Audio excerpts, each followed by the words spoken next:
Get out of here. This place isn't for people like you, Officer Derek Shaw barked.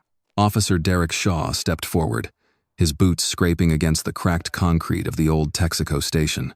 His eyes moved slowly over Maya Williams, a tired black woman in plain, worn clothes, standing alone with the quiet, fragile look of someone the world had already pushed too far.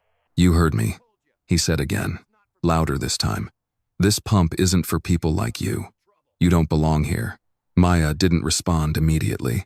I'm almost finished, she said quietly. I'll be gone in a minute. Shaw let out a short laugh, humorless and sharp. You don't get to decide that, he said. Not here. Behind him, Officer Cole Briggs stood near the patrol car. His eyes darted between Shaw and Maya. Maya turned slightly, her voice still calm but now thinner. Please, she said. I've been driving for hours. This is the only station for miles. I don't have enough fuel to make it home otherwise. Her gaze flicked briefly toward the empty highway behind her. I'm alone out here, she added, her voice dropping. It's not safe to keep driving like this. I just need a few more minutes, she said. That's all. Shaw stared at her for a long moment. Yeah, he muttered. That's the problem. You think you can stand here and negotiate? Maya swallowed. I'm not negotiating, she said. I'm asking for basic courtesy. Shaw stepped closer. You want courtesy? He said quietly. Then you should have stayed in your part of town. Briggs shifted again behind him. Derek, maybe we should just stay out of it. Shaw snapped without looking back. I haven't done anything wrong, she said. Shaw tilted his head. You people always say that, he muttered. Maya felt something tighten in her chest. I know my rights, she said carefully. Shaw's eyes narrowed. Do you? He replied. He stepped even closer. Maya instinctively leaned back slightly, her grip loosening on the nozzle. I'm a paying customer, she added. That's all that matters here. Shaw gave a short, dismissive shake of his head. No, he said. That's not how it works. Briggs straightened slightly, as if sensing escalation too late. Let's see your ID, Shaw said suddenly. Maya blinked. I don't consent to that without cause, she replied. Shaw exhaled sharply. He stepped forward quickly and seized Maya's arm, pulling her off balance in a sudden, forceful motion. The fuel nozzle slipped from her hand, clattering against the side of her car. Hey, Maya gasped. Stop, please. Briggs took a step forward. Derek, wait. But Shaw ignored him. Maya stumbled backward, trying to steady herself, but Shaw maintained control of her arm, forcing her down toward the hood of her car before shifting her balance and bringing her to the ground beside it in a rough, controlled motion. Stop resisting, he snapped. I'm not resisting, Maya said quickly, panic rising in her voice. I'm not, please. You're hurting me. Shaw tightened his grip briefly, then forced her still. Should have listened, he muttered. Should have just left. Maya's breathing was uneven now. I said I would leave, she said. Just let me finish fueling, please. After a tense moment, he released her roughly, leaving her sitting on the ground beside her car, shaken and disoriented, her breathing uneven. Maya struggled slightly to steady herself, one hand bracing against the cold concrete. Her eyes were wide now, not angry, just stunned, trying to process what had just happened. I just want to go home, she said through trembling breath. Please, I just want to go home. Shaw looked down at her with cold detachment. You should have thought about that before you stopped here, he said. Maya looked up at him, still breathing unevenly. I didn't do anything wrong. Shaw adjusted his stance, already losing interest. This is how it ends for people like you, he muttered. Then he turned slightly, as if ready to leave. Maya stayed on the ground for a moment longer, gathering herself, her hands shaking faintly as she pushed herself upright. Shaw looked at Maya one last time. Get in your car, he said flatly. And get out of here. Maya slowly stood, unsteady but upright. She reached toward the pump, then stopped. Then Shaw turned away. As he and Briggs began walking back toward the patrol car, Shaw made a dismissive motion with his hand, careless. Final. This night wasn't over. It had only just begun. Maya got home a little after 2 in the morning. She washed up, changed clothes, and opened the case file for the next day's hearing out of habit more than curiosity. Then she saw the names. Officer Derek Shaw, Officer Cole Briggs. The case set for the next morning was already under review in her courtroom. It involved allegations that several officers in Oak Haven County had been stopping black drivers, intimidating them, taking cash under false pretenses, and burying complaints before they could go anywhere. Shaw was not a minor witness. He was at the center of it. Maya did not call anyone. She did not ask for the case to be reassigned. She did not warn the court, the clerk, or the lawyers about what had happened at the gas station. If she spoke too early, Shaw would turn into a man who had simply made a mistake with the wrong woman. But that was not the truth. The truth was far uglier. He had done what he did because he believed she was powerless. A nobody, just another black woman alone at night with no one to protect her. She slept very little. By morning, the bruise near her forearm had darkened, and the soreness in her shoulder had settled deep into the joint. She dressed carefully, pinned her hair back, reviewed the docket again, and went to court with the same expression she wore on every serious day. Controlled, unreadable, exact. By the time the hearing began, the courtroom was already full. Attorneys were in place. The plaintiff's side was ready with records, sworn statements, and financial logs from multiple black drivers who all told versions of the same story. Shaw and Briggs sat at the defense side with county counsel and a union lawyer. Before court came to order, Shaw still carried himself like a man who believed he owned the morning. He leaned back in his chair with a paper cup of coffee in one hand and looked around at the lawyers, the witnesses, the half-interested reporters in the back, and the nervous civilians waiting to testify against him. Then he smirked. "This is all smoke," he said under his breath, though loud enough for the men at his table to hear. Same old story. People make noise, file complaints, cry discrimination, and then it all disappears. The county attorney gave him a warning glance. "Keep your voice down." But Shaw only shrugged and took another sip. "They've got nothing that sticks," he said. "Not one of them can prove a thing." Briggs sat beside him, stiff and quiet. But Shaw went on. "By lunch, this whole thing will be over. I'll walk out of here clean, same as always." The union lawyer leaned toward him. "Officer, now is not the time for... No one's touching me." Shaw cut in, his tone arrogant, certain. "I know how this works. I've been through hearings before. Some judge gives a speech, some lawyer grandstands, and then we all go home, whitewashed and forgotten." He tapped the rim of the coffee cup with one finger. "You'll see. I'm walking out of here untouched. Nobody's doing a damn thing to me." Briggs finally looked at him. There was no confidence in his face. Shaw noticed and gave a cold little laugh. "What?" he muttered. "You still scared over nothing?" Briggs lowered his eyes again. The union lawyer sat back, visibly irritated now. The county attorney said nothing more. He had likely heard enough officers like Shaw make the same mistake, confusing impunity with immortality. Then the bailiff called the room to order. Everyone stood. Maya entered from the side door and walked to the bench without hesitation. She did not look around the room. She did not acknowledge the gallery.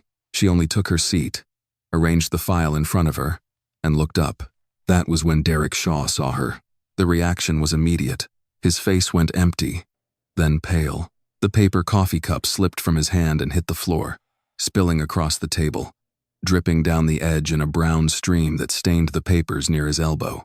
He did not move to pick it up. He just stared. Briggs turned at the sound, then followed Shaw's gaze to the bench. His mouth parted. For a second, he looked as though he had forgotten where he was. Neither man seemed able to believe what they were seeing.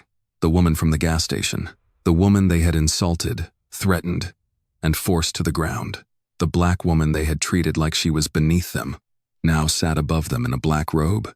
If you felt that moment, hit like right now, and drop a comment telling me where you're watching from, because you never know. Someone near you might be watching this story with you too.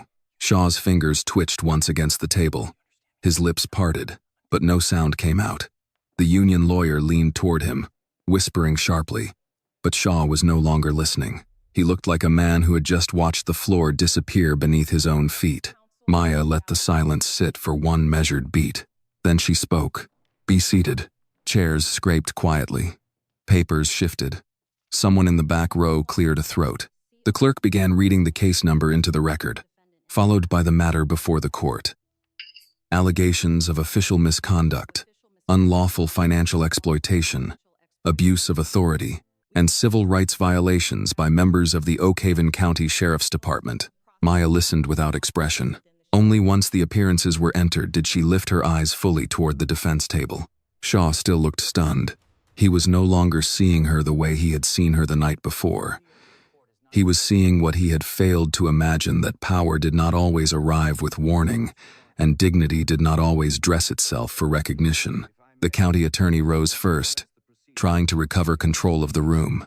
"Your Honor," he began, "before we proceed, the defense would like to request a brief recess to confer." "Denied," Maya said. The answer came so quickly, so evenly, that it cut him off without force and without room for argument. The attorney blinked. "Your Honor, I believe there may be an issue affecting— There is no issue before this court that prevents the hearing from proceeding as scheduled," Maya replied. "Counsel may address the evidence and the law. We are not here to manage nerves." A few heads turned at that. The union lawyer straightened, now visibly uneasy. Shaw looked from his attorneys back to Maya, as if waiting for some sign that this was not real. There was none. Maya folded her hands on the bench. "Call your first witness." The plaintiff's attorney, Nathan Ellis, stood. He did not yet know the full story of what had happened the night before, but he had enough instinct to sense something had shifted in the room. He adjusted his glasses, glanced briefly at Shaw, and said, "The plaintiff calls Officer Derek Shaw." Shaw did not move. His lawyer leaned toward him. "Stand up." Still, he hesitated. The bailiff looked over. Maya's voice came again, quiet and absolute. "Officer Shaw, you have been called." That finally reached him. He stood too quickly, knocking the wet coffee cup the rest of the way off the table. It hit the floor with a soft crush under his shoe. He looked down, then up again, and the expression on his face made clear that he still could not believe his own eyes. Maya said nothing. She watched him the way she watched all witnesses who entered her courtroom, with disciplined attention and no wasted movement. Shaw moved toward the stand like a man walking into a storm he could not outrun. Briggs kept his eyes lowered.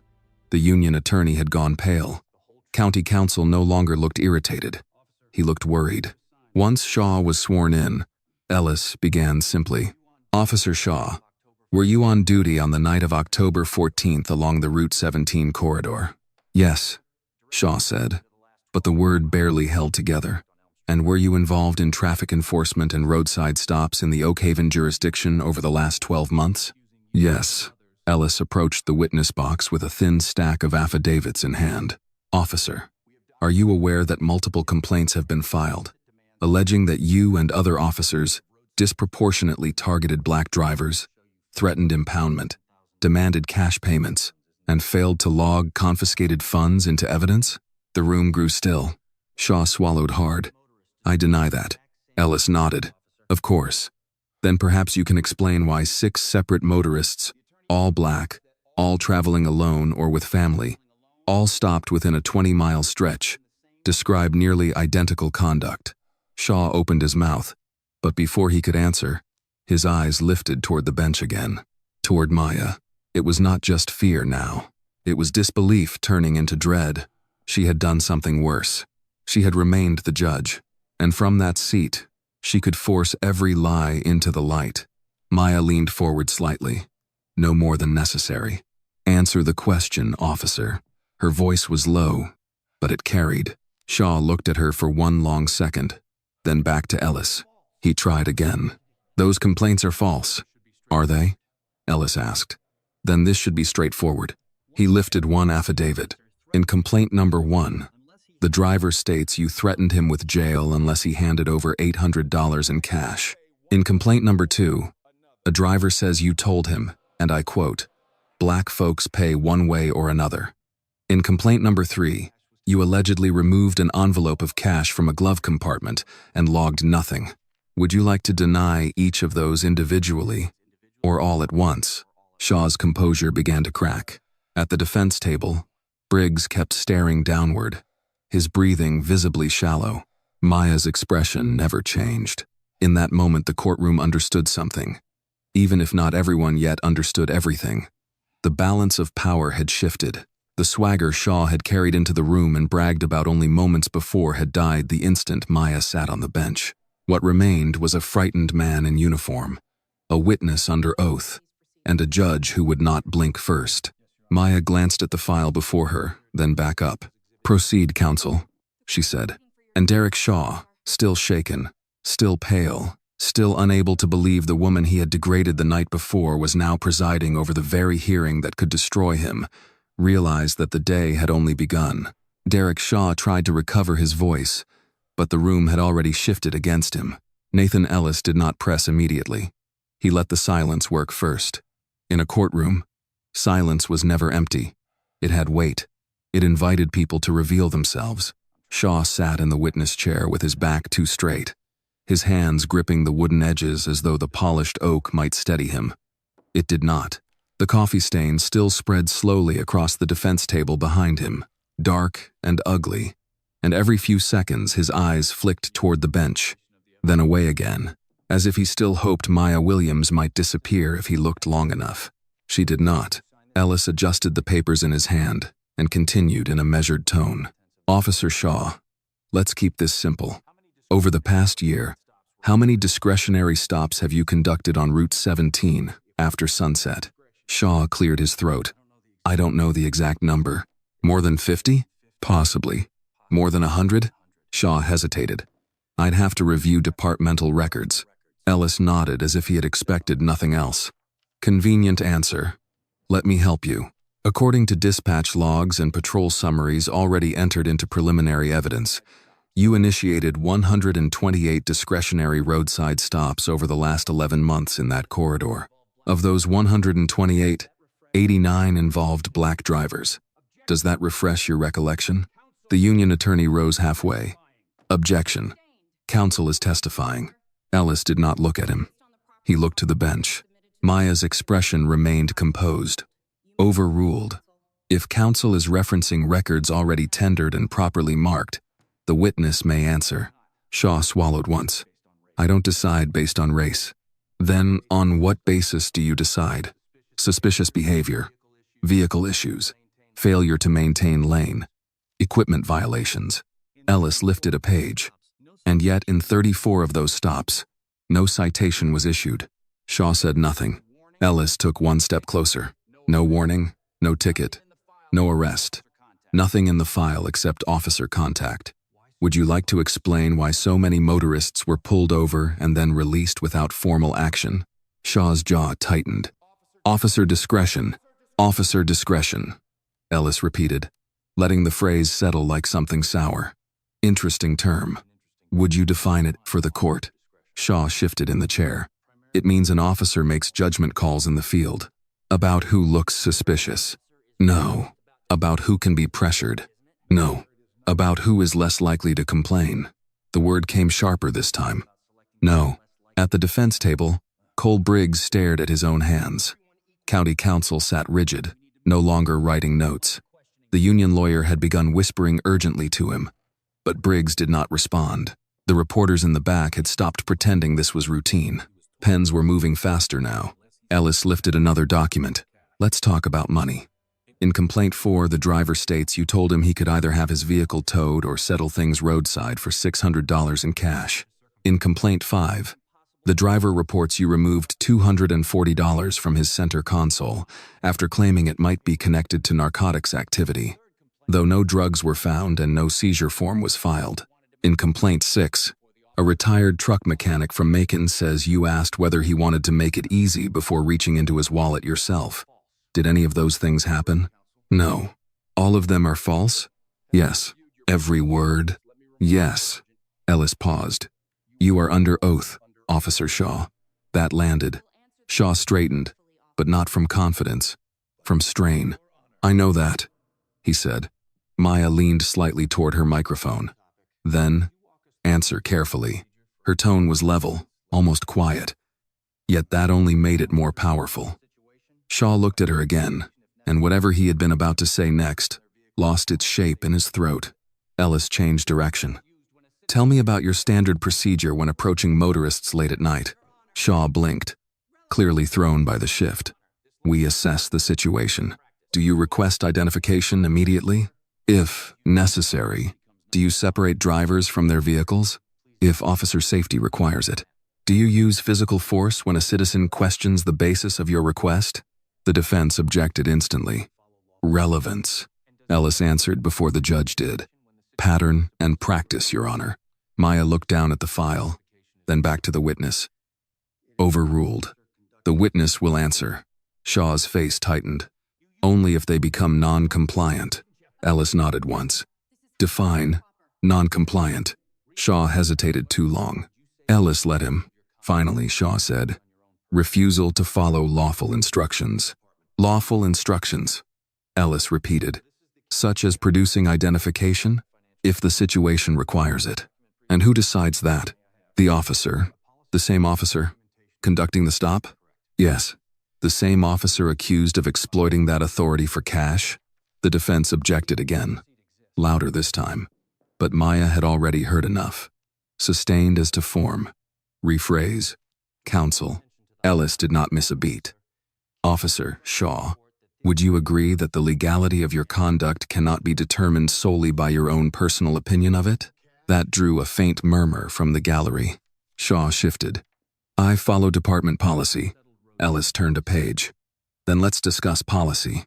Are you familiar with Oak Haven County General Order 14B regarding roadside financial seizures? Yes. It requires documentation of any confiscated money, immediate reporting, and a signed receipt to the citizen, correct? Yes. And if no receipt exists? Shaw hesitated. Then no seizure occurred. Ellis walked back to counsel table and lifted a clear evidence sleeve. Inside was a photocopy of a patrol notebook page. He held it up for the witness, then for the court. Please look at the notation highlighted in yellow. Is that your handwriting? Shaw's eyes narrowed. He knew it was. Yes. Read the line, beginning with blue accord. He stayed silent.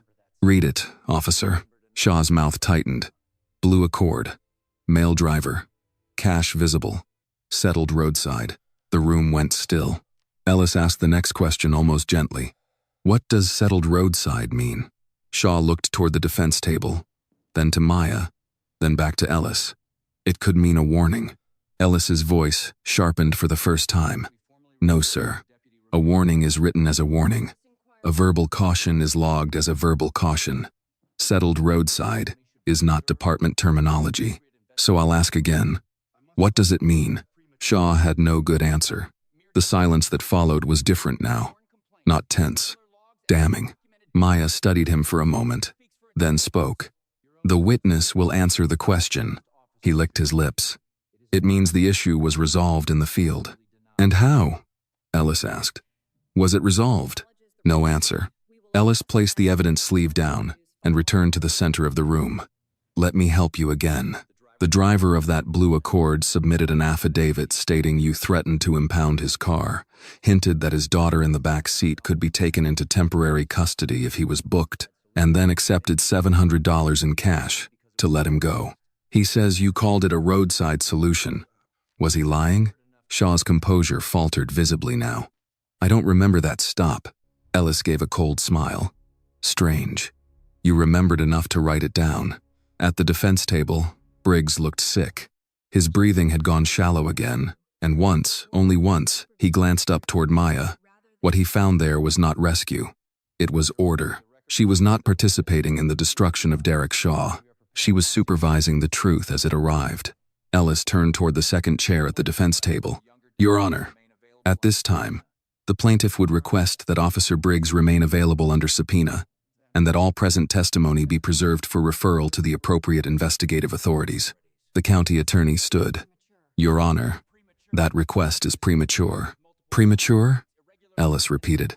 We have multiple sworn complaints, irregular logs, undocumented cash encounters, and a witness whose own notes use language no honest officer should need. Maya raised one hand slightly, and the room quieted at once. The request is noted. This court will determine referral issues after additional testimony. For now, we will continue. Then she turned back to Shaw. Officer, You will answer clearly and directly. This is not a roadside conversation. Do you understand? He nodded. I need a verbal response. Yes, Your Honor. There it was again. That phrase. But this time it did not come from respect. It came from fear. Ellis gathered his next set of papers and said, "No further questions on this point for now." Maya glanced at the defense.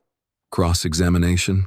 The union attorney stood slowly, but his confidence had drained away. The man who only an hour earlier had been sitting beside Shaw's swagger now looked like someone realizing his client had been sinking long before he ever entered the courtroom.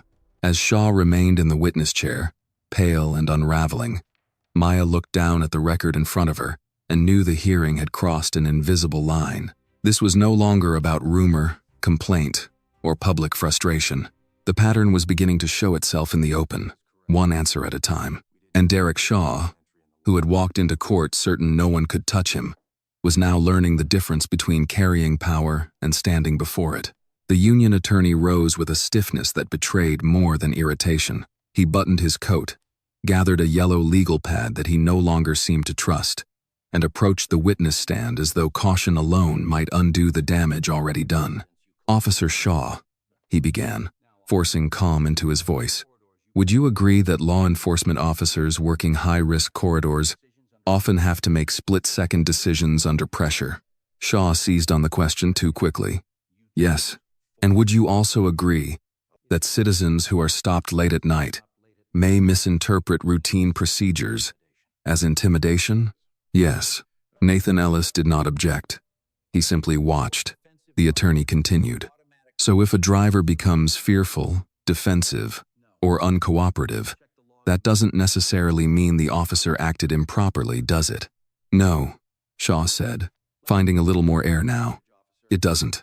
The lawyer nodded as if he had finally found solid ground. "Let's talk about these complaints. None of these allegations were captured on body camera footage, correct?" Shaw glanced at him.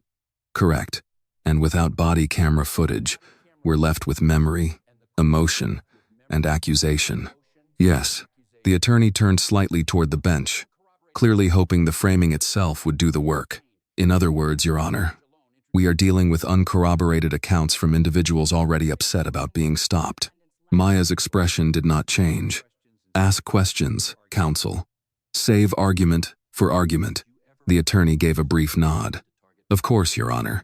Then he turned back. "Officer Shaw, did you ever personally instruct anyone to target black motorists?" "No." "Did you ever tell your partner to confiscate money unlawfully?" "No." "Did you ever record false information in an official report?" "No." The answers came faster now. Each one, clipped, practiced, too clean. The attorney stepped closer. "Did you ever extort money from any driver on Route 17? "No." "Did you ever threaten to separate a parent from a child in order to force a cash payment?" "No." Ellis remained still, but something in his face sharpened. He was waiting. The defense attorney lowered his voice, aiming for reason. "Officer Shaw, is it fair to say that, in difficult communities, officers are sometimes accused simply for doing their jobs?" "Yes," Shaw said. "That happens. And is it also fair to say that race is sometimes inserted into these claims after the fact?" "Yes." That last answer landed poorly. Even Shaw seemed to hear it too late. A murmur passed through the gallery. One of the reporters stopped writing just long enough to look up. At counsel table, Cole Briggs shifted in his seat, his discomfort now impossible to hide. The county attorney closed his eyes for one brief second, as if a headache had arrived exactly where he feared it would. The union lawyer tried to recover. "What I mean is," Maya cut in before he could fix it. "The witness has answered. Move on." The attorney nodded stiffly. "No further questions at this time." Ellis stood almost immediately. "Brief redirect, Your Honor. You may proceed." Ellis approached with no papers in his hands this time. That alone changed the mood. A lawyer with documents could be dismissed as prepared. A lawyer who no longer needed them was far more dangerous. "Officer Shaw," he said quietly, "you just testified that none of these allegations were captured on body camera footage." "That's correct." Would you tell the court what your department policy requires regarding body camera activation during traffic stops and investigative encounters? Shaw hesitated. Activation at the beginning of contact. At the beginning of contact, Ellis repeated. And does that policy allow officers to delay activation until after a search begins? No. Does it allow officers to leave the camera off during roadside cash seizures? No. Does it allow deactivation because the stop is uncomfortable, inconvenient, or potentially embarrassing? No. Ellis nodded once. Then perhaps you can explain why, in stop after stop involving these complainants, your body camera was either not activated, partially obscured, or listed as malfunctioning. Shaw shifted. Equipment issues happen. How often? I don't know. Ellis turned toward the clerk. Your Honor, may I approach with Exhibit 12? You may. Ellis handed a packet to the witness and one to the bench. Exhibit 12 is an internal maintenance summary for Officer Shaw's assigned body camera unit over a 6-month period. Officer, would you read the highlighted line from page 3? Shaw's eyes moved downward. His throat worked once. Device inspected. He read. No hardware fault found. Again, on page 5. He looked more irritated now than confident. Reported failure inconsistent with bench testing. And page 7? Unit functioning within normal parameters. Ellis stepped back. So the camera worked. Shaw's jaw tightened. Most of the time. Most of the time. Yet somehow it repeatedly failed when black drivers accused you of demanding money. The defense objected, but the objection sounded tired. Maya overruled it without inflection. Ellis took one more step. Officer Shaw, did you ever tell your partner that certain stops were better handled off record? No. Ellis lifted a small spiral notebook from his table and opened it. Then I'd like to direct your attention to Officer Briggs's field notes, produced this morning under subpoena, specifically the entry dated August 9. It reads, Shaw said, keep Cam cold until we know what kind of people we got. Did he say that? For the first time, Shaw looked openly alarmed. At the defense table, Briggs went rigid. The union lawyer half rose. Your Honor, I need to review. You will have that opportunity, Maya said. Sit down. He sat. Ellis did not look away from Shaw. Did you say it? Shaw stalled. I don't remember. Then let me refresh your recollection further. The same note continues. If they got cash, don't make paperwork unless necessary. Is that your standard procedure too? Shaw's face had begun to shine under the courtroom lights. No, he said. But the answer came too late and too weak.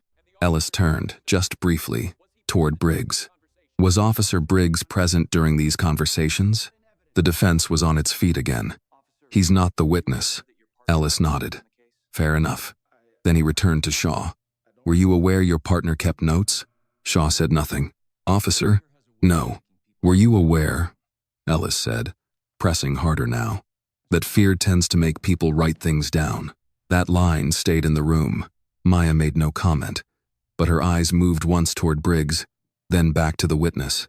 She had seen enough young men on the edge of collapse to recognize the signs. Briggs was no longer merely nervous. He was carrying the look of someone trapped between self-preservation and shame. Ellis let the pressure build before changing direction again. Let's leave the motorists aside for a moment. Last night, were you on duty after 11 p.m.? Shaw looked up sharply. Yes. Did you make any discretionary stop or contact at a gas station on Route 17? The defense attorney turned so fast his chair legs scraped. Objection. Relevance. This matter concerns the corruption allegations before the court. Not. Overruled, Maya said. The attorney froze. The room froze with him. Maya's voice remained even. The witness will answer. Every eye in the courtroom returned to Shaw. His mouth opened. Closed. Opened again. I encountered someone, he said. Ellis's tone stayed almost casual. Someone. Yes. At a gas station. Yes. And what was the basis of that encounter? Shaw's fingers gripped the witness stand hard enough to whiten at the knuckles.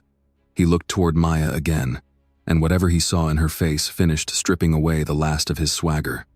She did not look angry. She looked patient. That was worse. I believe the individual was acting suspiciously. Ellis nodded slowly. Did you request identification? Yes. Did the individual refuse? A long pause. Yes. Did that refusal make you angry? No. Ellis waited just long enough for the answer to rot in the air. Then he asked, did body camera footage capture that interaction? Shaw said nothing. Maya leaned forward a fraction. You are under oath, officer. No, Shaw said finally. Why not? I didn't activate it. The room seemed to inhale all at once. Ellis's next question came softer than any before it. And was the person you approached at that station black? Shaw stared straight ahead. Yes, there it was. Not a full confession. Not yet. But enough to shift the room permanently. At the defense table, Briggs looked like he might be sick. The county attorney no longer touched his notes. The union lawyer had gone from combative to calculating, his eyes already moving toward the door in the way of men wondering how much of the building might still be escaped. Ellis returned to counsel table, then lifted one final paper. No further questions at this moment, Your Honor. But the plaintiff reserves the right to recall this witness after Officer Briggs testifies. Maya inclined her head. So noted. Then she looked directly at Shaw. Officer, you will remain available subject to recall. Step down carefully. The word carefully carried more meaning than the courtroom could openly acknowledge. Shaw descended from the stand on unsteady legs. He no longer resembled the man who had bragged over coffee that no one could touch him. He looked diminished now, not because his uniform had changed, but because the room had finally seen beneath it. He returned to the defense table without meeting Briggs's eyes. Nathan Ellis remained standing. The plaintiff calls Officer Cole Briggs. Briggs did not rise. He sat frozen, staring at his own hands as if they belonged to someone else. The bailiff took one step in his direction. Maya spoke before anyone else could. Officer Briggs? He looked up. Her voice stayed calm. You have been called. Take the stand. Briggs stood slowly, and the fear on his face was so naked, so complete, that even the reporters stopped writing for a beat. Derek Shaw turned toward him then, not with concern, but with warning. It was the look of a man who knew exactly how much damage another man's conscience could do. Briggs saw it, and Maya saw that he saw it. As Briggs moved toward the witness stand, the entire courtroom understood that the hearing was entering its most dangerous phase. Derek Shaw had begun to crack, but Cole Briggs, younger and weaker, and already fraying at the edges, might do something far worse. He might tell the truth. Cole Briggs looked younger on the witness stand than he had at the defense table. The uniform was the same, the badge still polished, the posture still trained by habit, but the illusion of authority had thinned. Up close, fear had a way of stripping men down to their real age. He raised his right hand, took the oath with a voice that nearly failed him, and sat with both palms pressed flat against his knees, as though he needed to remind himself to stay in place. Nathan Ellis approached without hurry. Officer Briggs, he said, how long have you served with the Oak Haven County Sheriff's Department? 3 years. And how long have you been partnered with Officer Shaw? A little over 11 months. During those 11 months, were you regularly assigned to the Route 17 corridor? Yes. Ellis nodded. Would it be fair to say Officer Shaw was the senior officer on those assignments? Yes. And you typically followed his lead? Briggs swallowed. Yes. The answer seemed small, but it altered the atmosphere immediately. Shaw sat rigid at counsel table, staring straight ahead, but his jaw moved once, hard enough to show from across the room. He already understood the danger. If Briggs framed himself as the junior man following orders, then every next answer would point uphill. Ellis took another step closer. I want to be clear. I'm not asking whether Officer Shaw wore the higher rank on paper. I'm asking whether he set the tone. Briggs hesitated. Officer? Yes, Briggs said quietly. He did. What do you mean by that? Briggs looked down. He decided which cars to stop, which ones to let go, how hard to push. And by push, what do you mean? The defense objected, but without conviction. Maya overruled it almost before the last word had left counsel's mouth. Briggs drew a breath that did not seem to help him. Pressure, questions, delays, threats, sometimes. Threats of what? Towing, arrest, child services if there were kids in the car, immigration once, even though the driver was from Alabama and had military plates. A stir moved through the courtroom. One of the women seated behind Ellis lowered her head and pressed a hand to her mouth. A reporter in the back whispered something to the other, both writing now as fast as their hands would allow. Ellis let the moment settle before he asked the next question. Were those threats always based on actual legal grounds? No. Shaw shifted at the table. The union lawyer touched his sleeve in warning, but Shaw shook him off without taking his eyes from Briggs. Ellis continued. Did you witness Officer Shaw request or accept money from motorists during roadside stops? Briggs closed his eyes for one brief second. It was not a dramatic gesture. It was the look of a man stepping toward the edge of something he had been avoiding for months. Yes. The single word changed the room. Nobody moved, but the silence itself sharpened. Maya did not change expression. She only lifted her pen and made one brief note in the margin of the file before her. Ellis's tone remained careful, almost kind. How many times? I don't know exactly. More than once? Yes. More than 5 times? Briggs hesitated, then nodded. I need a verbal response. Yes. More than 10. A longer silence. Yes. At the defense table.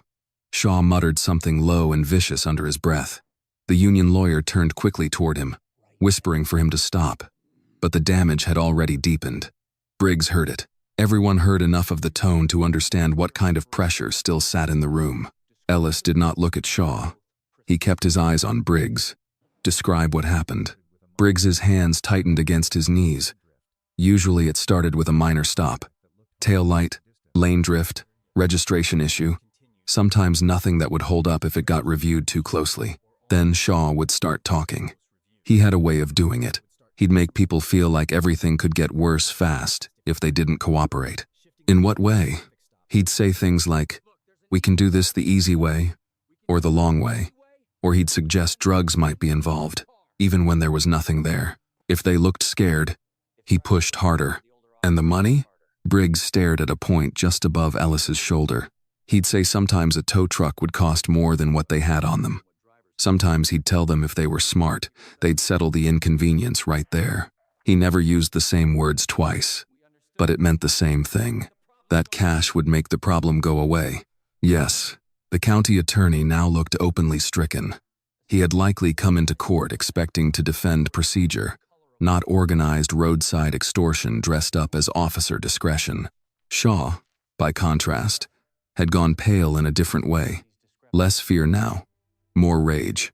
Ellis took a document from his table. Did you ever receive a share? Briggs's answer came so quietly, the court reporter asked him to repeat it. Yes. Ellis did not soften. How? Sometimes cash, sometimes dinner. Sometimes he'd cover a car payment, or say he would take care of me if I kept my mouth shut. Did you keep your mouth shut? Briggs looked down. Yes. Why? That question stayed in the air. Briggs's breathing changed. He no longer sounded like a witness. He sounded like a man finally speaking from inside his own shame. Because I was scared, he said. At first, I told myself I'd report it once I had proof. Then I told myself I was just riding with him, not deciding anything. Then I told myself I was already too close to get out clean. He swallowed hard. And after a while, he said, I stopped telling myself anything honest. Maya watched him carefully. He was unraveling, but not theatrically. There was no performance in him, only fatigue. The particular kind that comes when a lie has become too heavy to carry. Ellis asked, Did Officer Shaw ever instruct you to leave your body camera off? Yes. How often? Whenever he thought somebody had cash, or if he thought the stop might get ugly. Did he say that directly? Yes. What exactly did he say? Briggs looked toward the defense table. Shaw stared back at him with such concentrated hatred that even from the bench Maya could feel the force of it. Officer Briggs, she said, her voice calm but unmistakably firm. You will answer the question, and you will direct your attention to counsel. Briggs turned back. He said, Keep the cam cold till we know what kind of people we got. That's what he said. Ellis nodded slowly. And what did that mean to you? That if they looked scared, or poor, or black and alone. He wanted room to work without a record. The words landed like a verdict even before any ruling could come. Shaw shot up halfway from his chair. "That's a damn lie."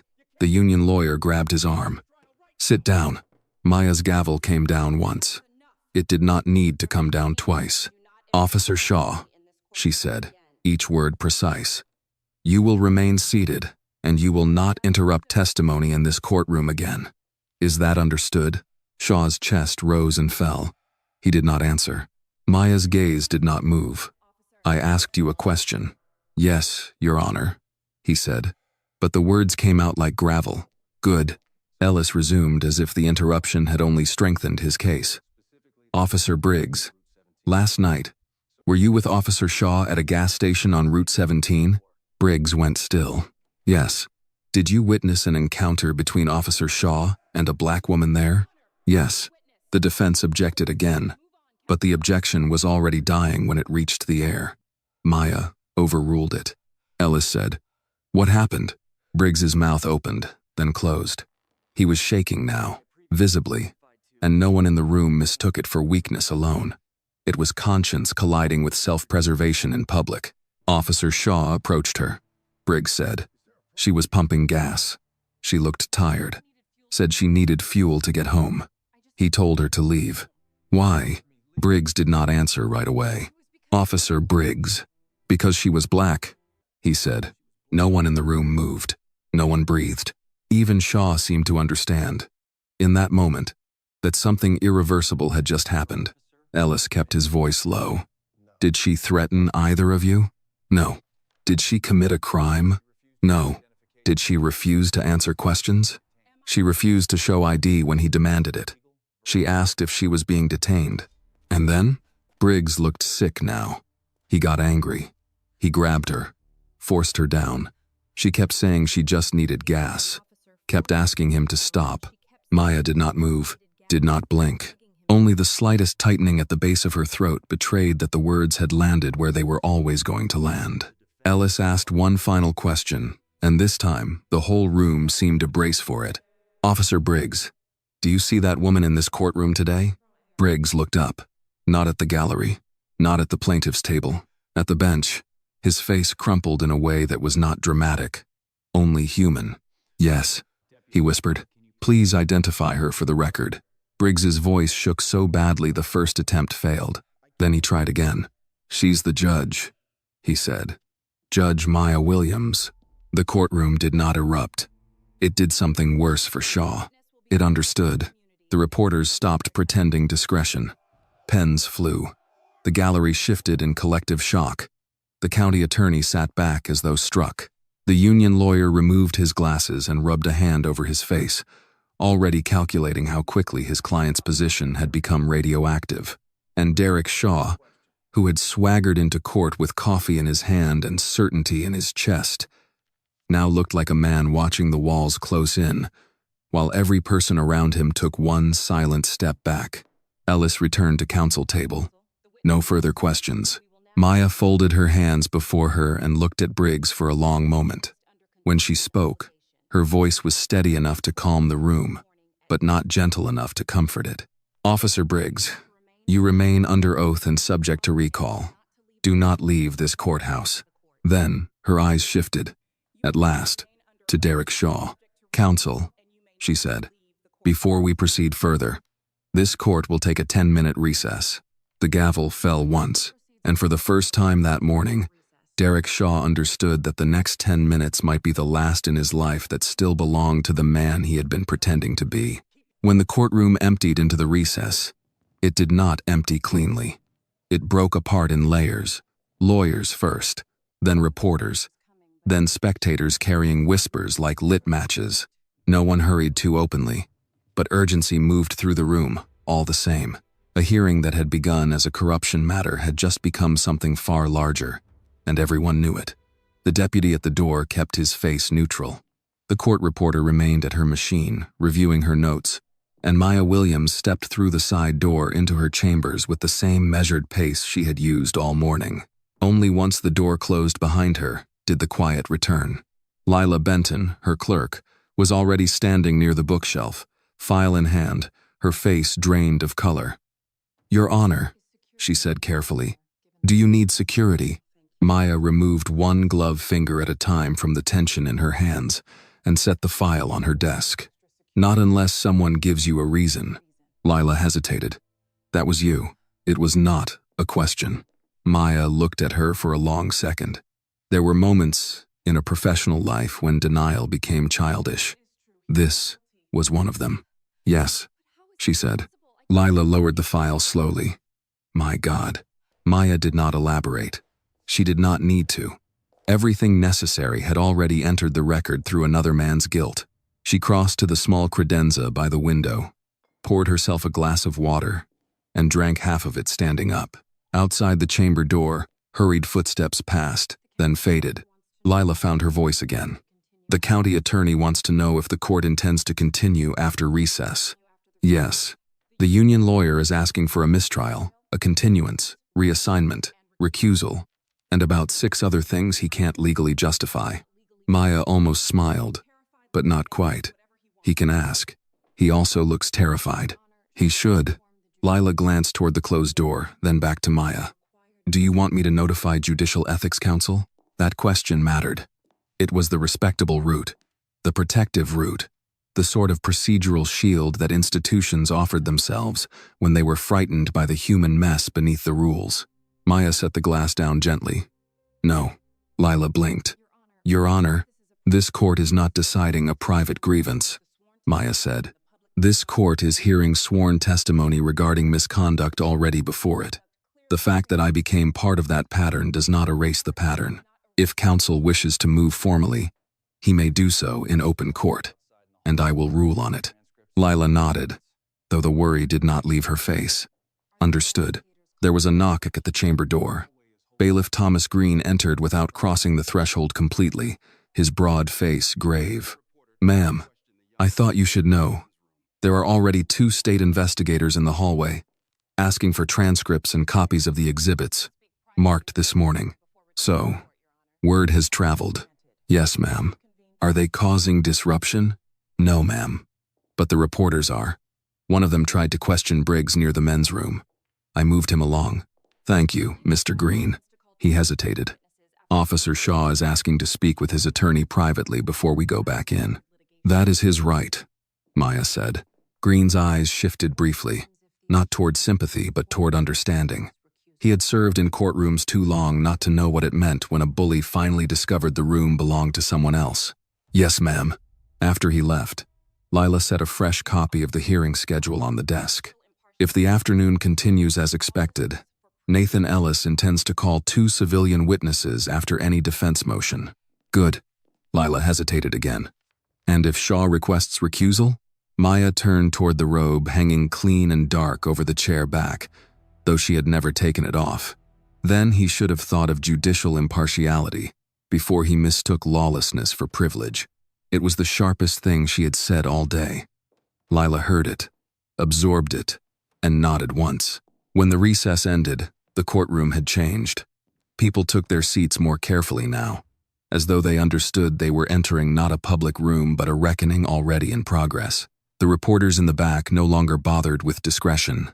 A second row had filled with courthouse staff pretending they had business nearby. At the defense table, the county attorney sat stiffly upright, but the union lawyer was on his feet before Maya had fully settled onto the bench. "All rise," the bailiff said. The room stood. Maya took her seat and gave the customary instruction. When everyone had settled again, the union lawyer cleared his throat. "Your Honor." Before testimony resumes, the defense moves for immediate recusal. Nathan Ellis remained seated, but his posture changed slightly, alert and ready. The union lawyer continued, choosing each word with care born of desperation. "In light of testimony just elicited, the defense contends that the presiding judge has become a material fact witness in a matter overlapping with this proceeding. We therefore request reassignment and a continuance so that due process may be protected." He sat down too quickly, as if proximity to his own argument no longer felt safe. Maya folded her hands before her. "Counsel for the plaintiff?" Ellis stood.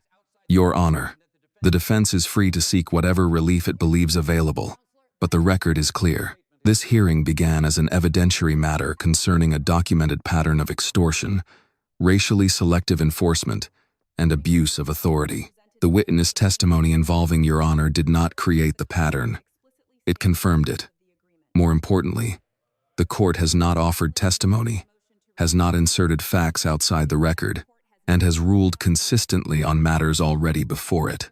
The defense's sudden concern for procedural fairness appears to have arrived only after its own witness identified the bench as one of his victims. The union lawyer rose halfway. "That is inflammatory." "It is accurate," Ellis replied. "Enough," Maya said. The room obeyed instantly. She looked first to the defense, then to Ellis, then back to the file in front of her. When she spoke, each word came with the kind of precision that turned emotion into law. The motion to recuse is denied at this stage. This court has not testified, has not introduced extrinsic evidence, and has ruled solely on the admissibility and relevance of sworn testimony properly before it. Should the matter proceed into a posture in which the court's personal involvement directly impairs adjudication, that issue may be revisited. For now, the hearing continues. The union lawyer started to object again, but Maya raised one hand slightly. "You have your ruling." He sat. At the defense table, Derek Shaw no longer looked angry enough to fight the room. He looked trapped by it. The confidence that had once inflated him had collapsed into a hard, exhausted stillness. He kept his eyes on the table, though not from humility, from calculation. He was trying to measure how much more remained hidden, how many more people had written things down, how many more doors were already closing. Maya turned to Ellis. "Call your next witness." Ellis stood. "The plaintiff calls Mrs. Lorraine Bishop." An older black woman in her late 60s rose slowly from the second row behind plaintiff's counsel. She wore a church hat the color of deep plum and carried her handbag with both hands, as though she had learned long ago to make no sudden movements in rooms where power sat on raised platforms. She walked to the stand with quiet dignity, took the oath in a clear voice, and sat carefully. Ellis approached with softened tone. "Mrs. Bishop, would you tell the court where you live?" "In Macon, Georgia. And on August 9 of this year, were you traveling north on Route 17 with your grandson?" "Yes, sir." "How old is your grandson?" "He had just turned 10. Ellis nodded. "Can you tell the court what happened?" Mrs. Bishop glanced once toward the defense table. Shaw did not lift his head. Briggs did, briefly, then looked away as if he could not bear the sight of her. Maya watched them both before returning her attention to the witness. "We were coming back from a doctor's appointment," Mrs. Bishop said. "It had run late. My grandson fell asleep in the back seat. I got pulled over just past the county line. Officer Shaw came to my window. 'Do you see him in the courtroom today?' 'Yes,' she pointed, without drama, sitting there. 'Let the record reflect an in-court identification,' Ellis said. Then gently, 'What did he say to you?' Mrs. Bishop's mouth tightened. 'He said my lane change looked suspicious.' I asked how a lane change can look suspicious, and he smiled at me like I was stupid. Then he asked whether I had anything illegal in the car. I told him no. He looked at my grandson sleeping and asked whether I wanted to keep the night peaceful." The courtroom grew quiet again. Ellis asked, "What did you understand that to mean? That if I didn't do what he wanted, he would make trouble? Did he ask for money?" "Yes." "How much?" $500. A murmur rippled through the gallery. Ellis continued. "Did you have $500? "No, sir. I had 200 and some change in an envelope for groceries and medication." "What happened to that money?" Mrs. Bishop did not look down. "He took it." Across the room, Shaw shut his eyes. Ellis let the words breathe for a moment. "Did he give you a receipt?" "No." "Did he issue a citation?" "No." "Did he charge you with anything?" "No." "Then why did you hand over the money?" For the first time, Mrs. Bishop's voice shook. Not from uncertainty, from insult remembered too clearly. "Because my grandson woke up and started crying. Because Officer Shaw told me things get hard for people who make scenes on dark roads. Because I'm old enough to know when a man with a badge has stopped seeing you as a person." No one wrote for a second. Even the reporters paused. Ellis lowered his voice. "Did Officer Briggs also approach your vehicle that night?" "Yes." "What did he do?" "He stood on the other side and said almost nothing." But he saw. He knew. Briggs stared at the tabletop as if it might open beneath him. The defense cross-examined, but weakly. The union lawyer asked whether it was possible Mrs. Bishop had misunderstood a lawful warning about towing fees. She answered with the clarity of a woman who had buried parents, raised children, and survived too much to be patronized in public. "Young man," she said, "I've paid towing fees before. They don't usually disappear into an officer's back pocket." Laughter threatened at the back of the room and died under Maya's look. When Mrs. Bishop stepped down, Ellis called a second witness, a truck driver named Reggie Coleman, who testified that Shaw had taken $800 from him, after hinting that a search dog would be brought in if he did not settle.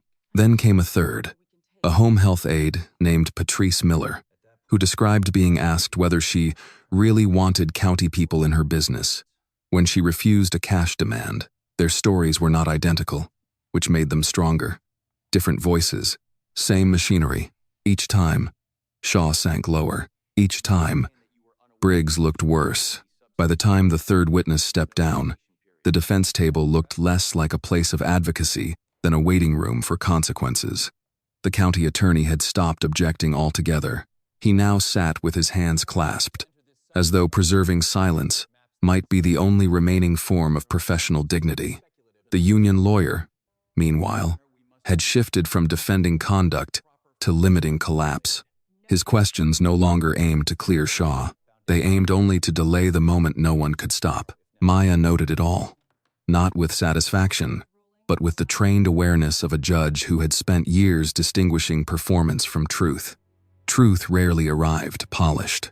It came in fragments, in fear, in older women gripping handbags too tightly, in younger officers cracking under the weight of what they had allowed, in records that used euphemisms where honesty should have been.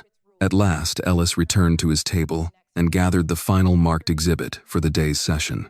"Your Honor, pending recall of both officers, the plaintiff requests permission to enter. Exhibit 19, a summary chart matching discretionary stops, race of motorists, missing documentation, and corresponding complaint dates." The union lawyer stood out of reflex more than strategy. "Objection to summary form unless foundation is laid." Ellis nodded. "Foundation will be laid through the records custodian first thing tomorrow morning if necessary." Maya considered the chart, the record, the posture of the room, marked for identification, ruling reserved pending foundation. Ellis sat. For the first time since the hearing resumed, no one spoke. Maya looked over the courtroom slowly. Lorraine Bishop sat with both hands folded in her lap now, shoulders squared. Reggie Coleman stared straight ahead. Patrice Miller kept one hand over her mouth, perhaps from relief, perhaps from disbelief that someone had finally made the room listen. Briggs looked hollow. Shaw looked hunted. This was no longer merely a case file. It was a map of a sickness, and it had been operating in plain sight because too many people had trusted the uniform more than the voices trembling beneath it. Maya straightened the pages before her and spoke into the silence. "This court will adjourn for the day at 3:30. Officer Shaw and Officer Briggs are both ordered to remain available and not to leave the jurisdiction. Counsel will return tomorrow, prepared to continue with records, testimony, recall if necessary, and argument on referral." Her eyes moved, briefly and deliberately, to Shaw. "This matter is no longer narrow." Then she lifted the gavel, and when it came down, everyone in the room understood the same thing. Morning had exposed the pattern, but tomorrow would decide how far the law was willing to follow it. By the time Maya returned to chambers after adjournment, the courthouse had already begun to split into two versions of the same story.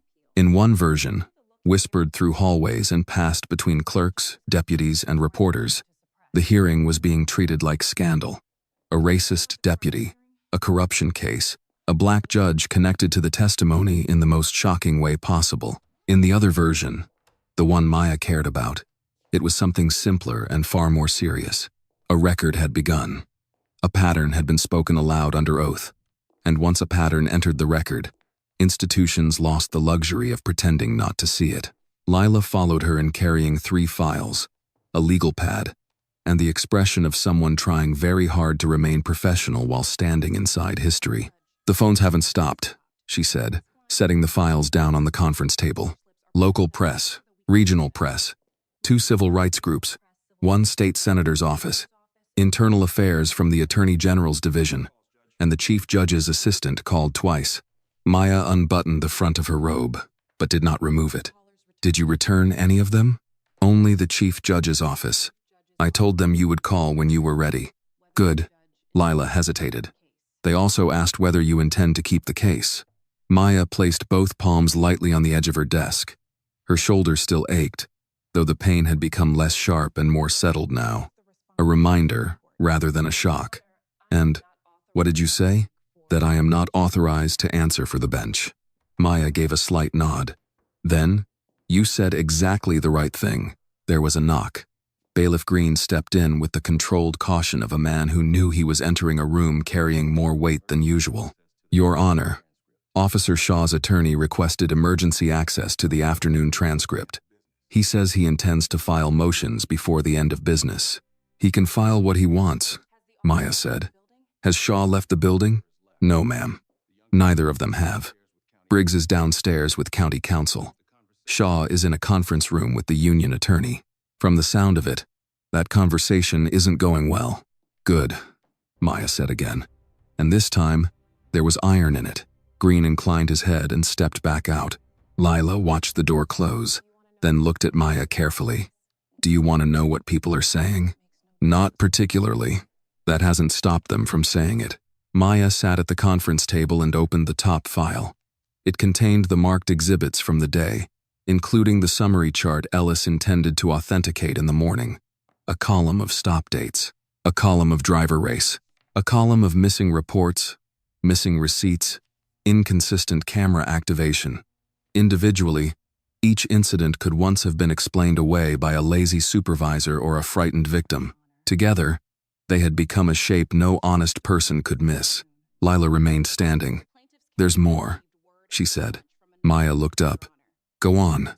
The plaintiff's counsel left word that another witness contacted him after lunch. A former dispatcher. She says she has copies of call logs showing Shaw requested plate checks on black motorists before any formal stop was ever reported. She's willing to testify tomorrow. That sharpened things. Maya lowered her pen. Authenticated copies? She says yes. Interesting. Lila moved closer to the table, lowering her voice instinctively, and one of the reporters cornered Briggs in the hallway. He didn't speak, but he looked like a man ready to jump out of his own skin. He may not have to, Maya said. What do you mean?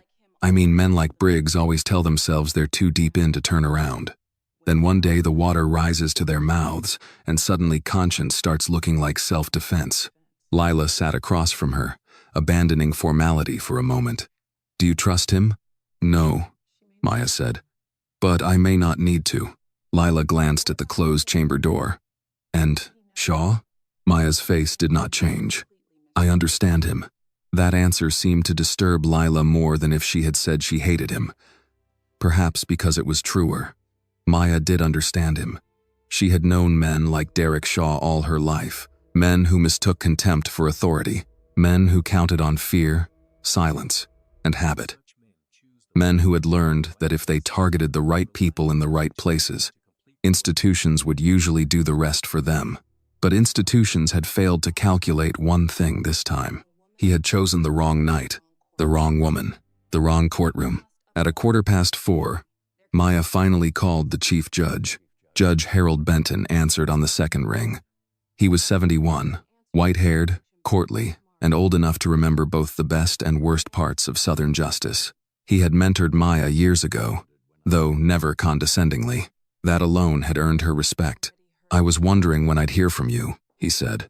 You've heard enough already then. More than I wanted, less than I need.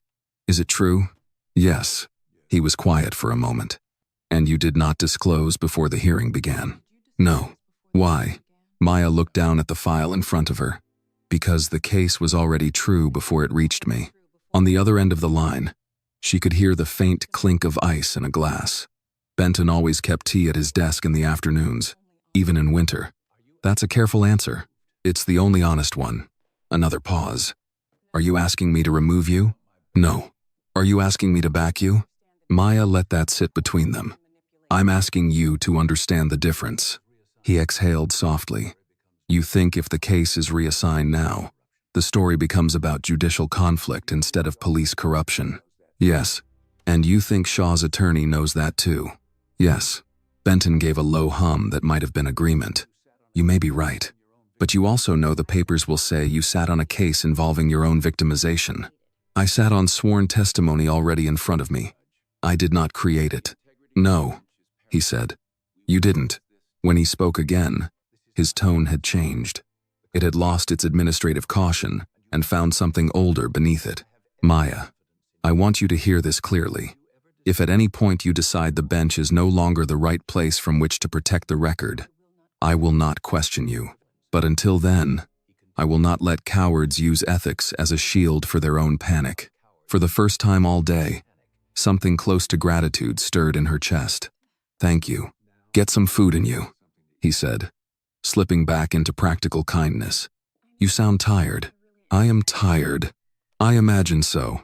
When she hung up, the room felt steadier. By 5 o'clock, most of the courthouse had emptied. The noise receded floor by floor until only the essential sounds remained. An elevator bell, a janitor's cart, a distant copier, footsteps where no one needed to hurry anymore. Lila had gone home after leaving tomorrow's revised witness order on the desk. Green remained on duty outside. Maya stayed. She reviewed the transcript excerpts from memory before the pages even arrived. Shaw's denial, Briggs's breaking voice, Lorraine Bishop's quiet fury. The moment Briggs identified her from the stand and the room understood, all at once, that the hearing had folded in on itself and revealed something rotten at its core. At 6:30, there was another knock. Green stepped in. You have a visitor, ma'am. Maya looked up. Scheduled? No, ma'am. Formerly scheduled in your life, maybe. That brought the faintest trace of expression to her face. Garrett? Green nodded.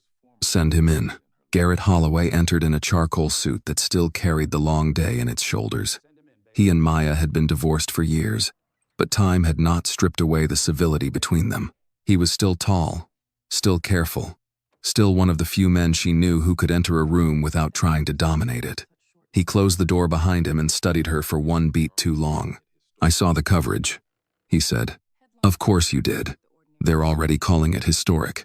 They like dramatic words when ordinary ones would do. He stepped closer. Are you hurt? That question, from anyone else, might have annoyed her. From Garrett, it only made her tired. Nothing that won't heal.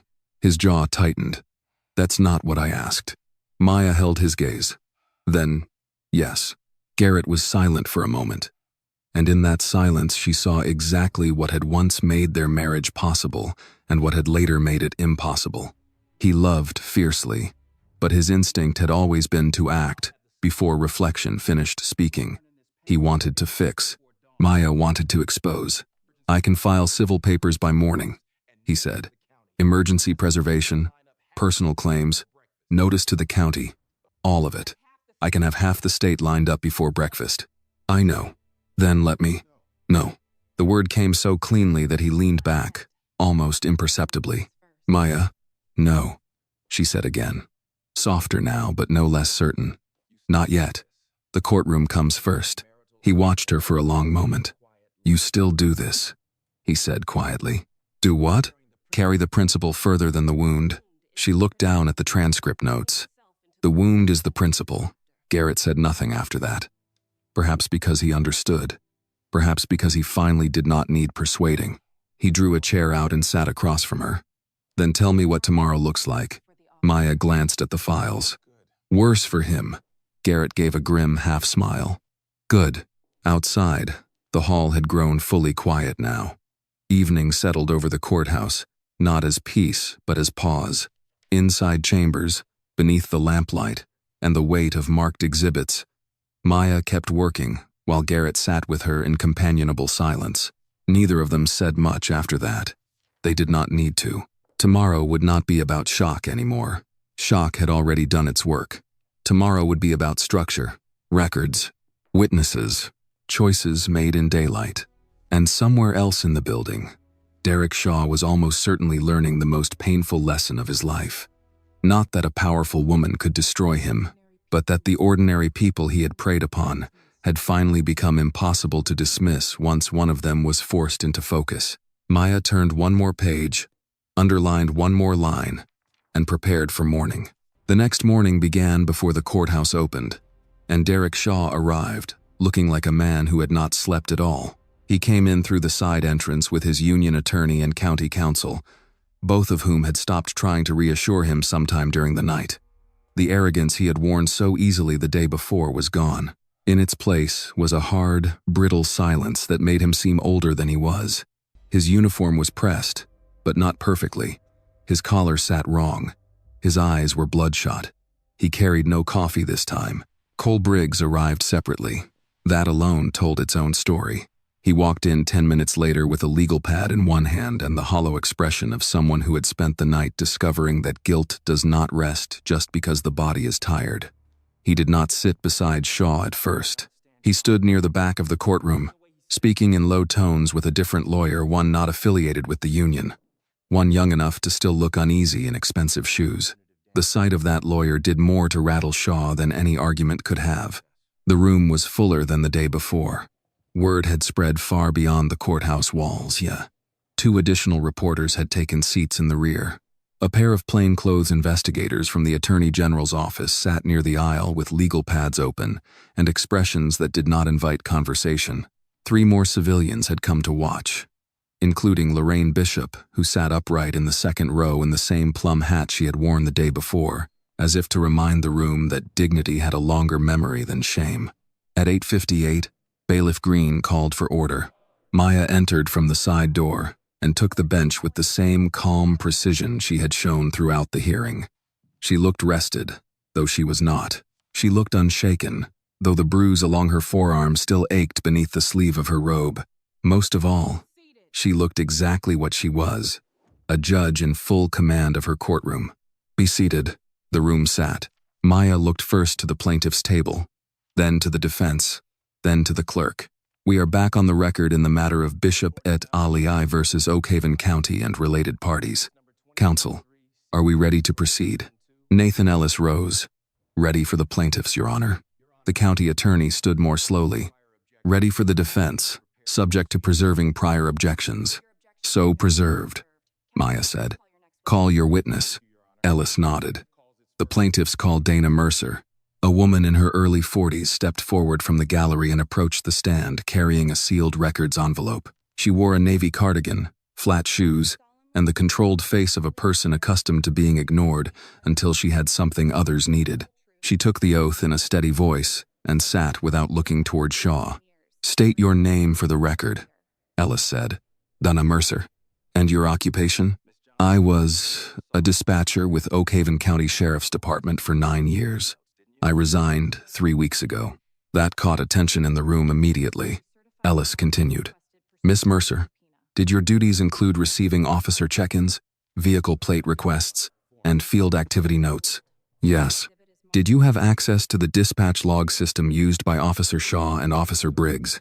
Yes. Ellis held up the records envelope. Did you bring certified copies of dispatch logs and activity reports pursuant to subpoena? I did.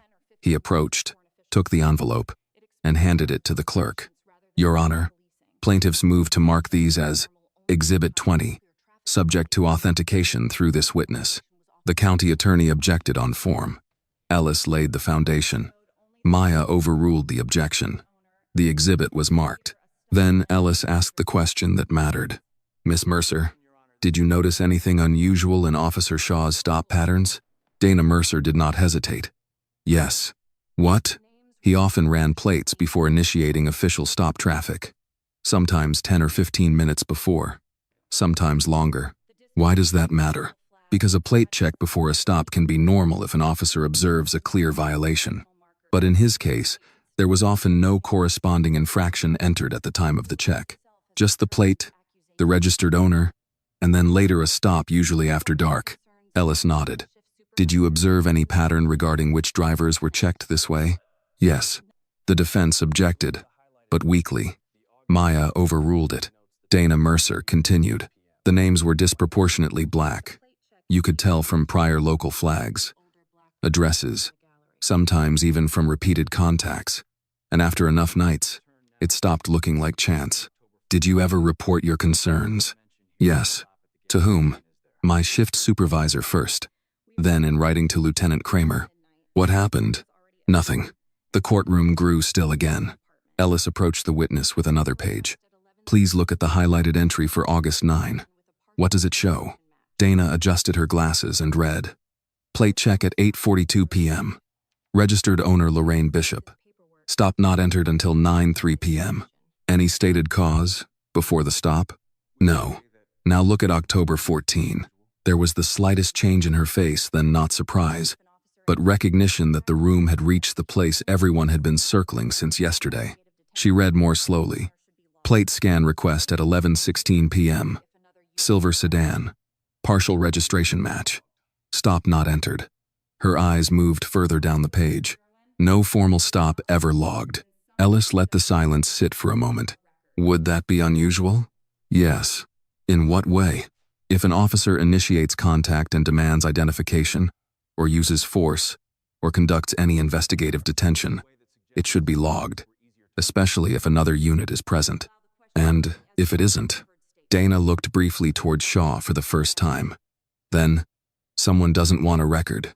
At the defense table, Shaw's face tightened into something close to fury, but the fury no longer had any place to go. His lawyer put a hand on his sleeve again, warning him without words to stay still. Ellis continued. Did Officer Shaw ever speak in a way that suggested certain motorists were easier targets? The defense objected immediately. Maya allowed the question only as to statements directly heard. Dana nodded. Yes, she said. More than once. What did he say? Dana's voice remained calm, but the words landed hard. He used to call certain drivers night money, he said. People traveling after dark with out-of-county plates were less likely to fight back. He once said black drivers especially didn't want trouble in Oakhaven after sundown. No one in the room moved. Ellis did not press her harder than necessary. He did not need to. The pattern was building itself in broad daylight now. Logs, notes, civilian testimony, officer testimony, dispatcher testimony. The shape of the corruption was no longer inferred. It was documented. When cross-examination came, the county attorney tried to frame Dana Mercer as disgruntled, but the effort failed almost immediately. You resigned under stress, correct? He asked. Yes. You were unhappy in your position? I was ashamed in my position. That answer ended more than the line of questioning. It shifted the room's moral center again. There was no appetite left for excuses disguised as professionalism. Ellis then called the record's custodian, who authenticated the summary chart from the day before. Exhibit 19 was admitted. On paper, under neat columns and dates, the pattern looked even worse than it had sounded aloud. Discretionary stops clustered heavily around black motorists. Missing or incomplete camera use. No receipts where cash was alleged. Repeated officer pairings. Repeated complaints. Repeated silence from supervisors. By the time the chart was projected for the court, Shaw had stopped pretending to review notes. He sat motionless, staring at the table, as if numbers themselves had become hostile. Then Nathan Ellis did something simple and devastating. Your Honor, he said. The plaintiff's request recall of Officer Briggs. Briggs looked up sharply. His new attorney leaned toward him, speaking in a whisper too low to hear. Maya studied Briggs for one long moment. She saw exhaustion, fear, and something else now, resignation. Not the passive kind, the kind that arrives when a man realizes the lie can no longer protect him from the truth. Officer Briggs, she said, take the stand. He rose slowly and returned to the witness chair. Ellis approached, with no papers at all this time. Officer Briggs, he said, have you been offered any guarantee by the county, the union, or your former partner in exchange for withholding testimony? Briggs's face tightened. No. Have you been pressured since yesterday's hearing to change any part of what you said? A pause. Then, yes. Shaw turned his head.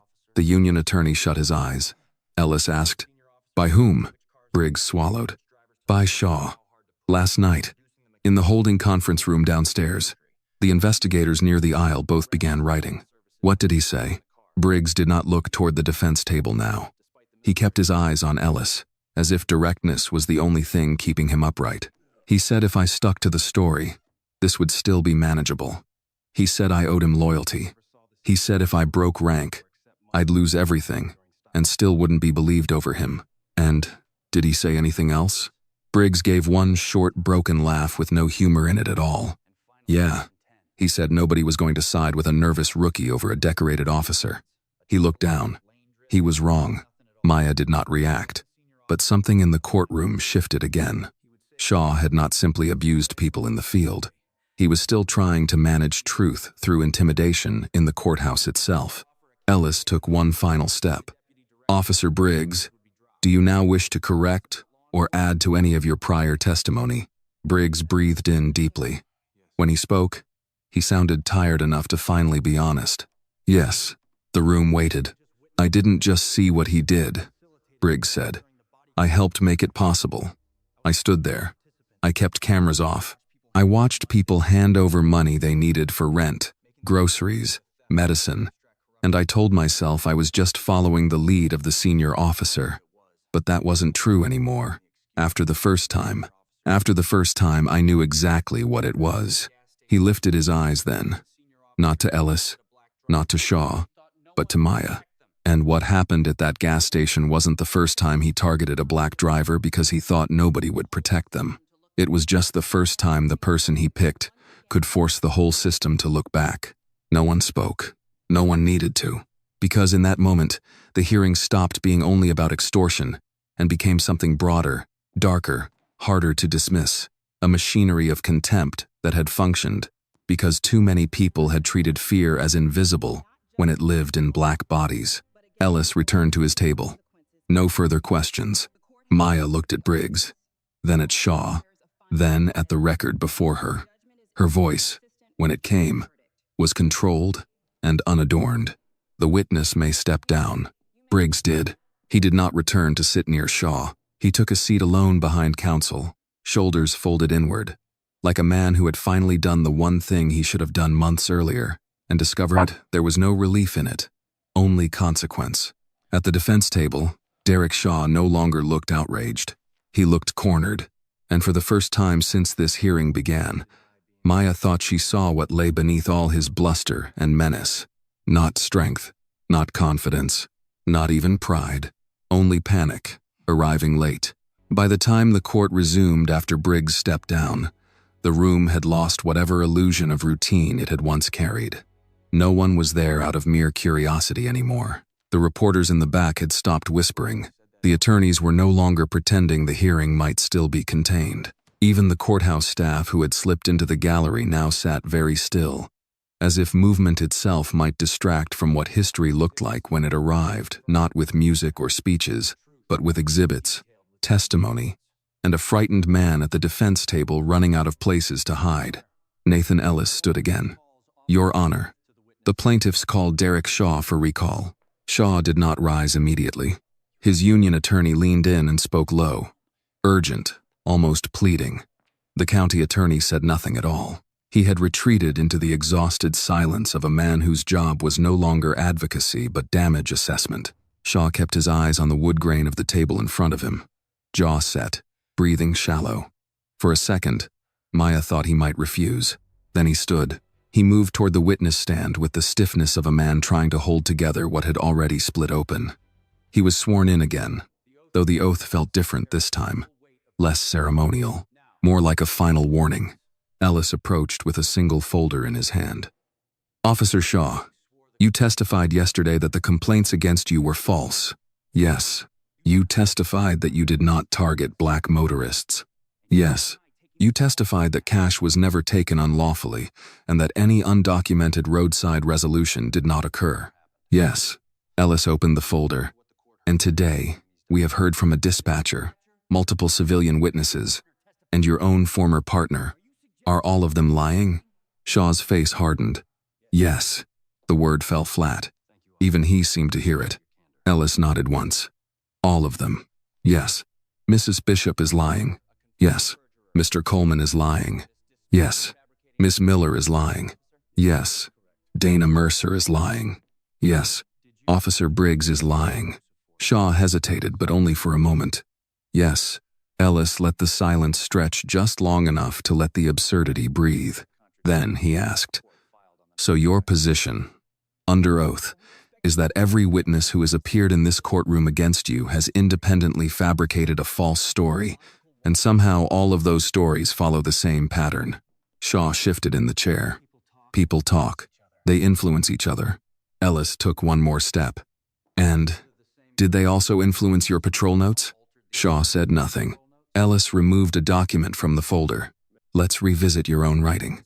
Earlier, this court heard the notation, 'settled roadside' from your patrol notebook. You suggested it might refer to a warning. I'd like to show you a second note from a different date. Please read the highlighted line." Shaw stared at the page for too long. "Officer," Maya said, her voice calm. "Read the line." His mouth tightened. "Single mother. Scared. Paid quick." A murmur rippled through the courtroom before dying under the weight of the moment. Ellis did not raise his voice. He did not need to. "What does 'paid quick' mean?" Shaw looked at him, then toward the bench, then back down. "It could mean she paid a fine, later." Ellis did not blink. "Later? Yes. Then why is it written in your field notebook, next to a timestamp from the stop itself?" No answer. Ellis waited. Maya waited. The whole room waited. Finally, Shaw said, "I don't remember." Ellis took back the page and replaced it with another. "How convenient. Let's try a fresher memory. Did you meet with Officer Briggs last night in a conference room downstairs?" Shaw's eyes sharpened. "Yes." "Did you tell him to stick to the story?" "No." "Did you tell him he owed you loyalty?" "No." "Did you tell him no one would believe a nervous rookie over a decorated officer?" "No." Briggs, seated alone behind counsel now, lowered his eyes but did not move. His new attorney put a hand on the legal pad in front of him, as if anchoring him there. Ellis changed direction. "Last night at the gas station on Route 17, did Maya Williams threaten you in any way?"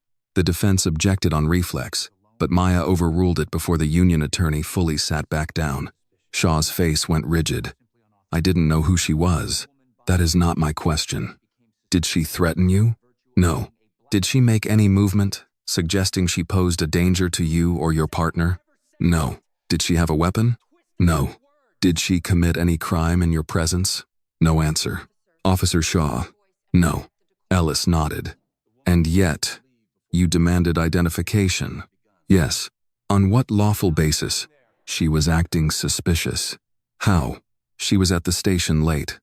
"Alone." Ellis turned slightly, not to the gallery but to the logic itself, letting everyone hear it collapse.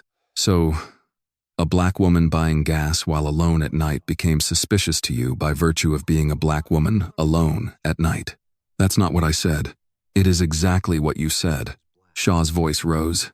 "No, it isn't." Maya leaned forward slightly. "Officer, lower your voice." He did, but only barely. Ellis remained steady. "You told her to leave." "Yes." "Before any supposed investigation had even begun." "She didn't belong there." The words were out before he could stop them. No one moved. No one breathed. It was as if the room itself had finally heard the sentence it had been circling since the first day. Ellis's next question was nearly soft. "Didn't belong there. Because of what?" Shaw looked straight ahead. His chest rose and fell once. Ellis repeated, "Because of what?" Shaw said nothing. Maya's gaze fixed on him with terrible stillness. "You will answer the question." For one long second, he seemed to weigh the value of silence against the ruin already upon him.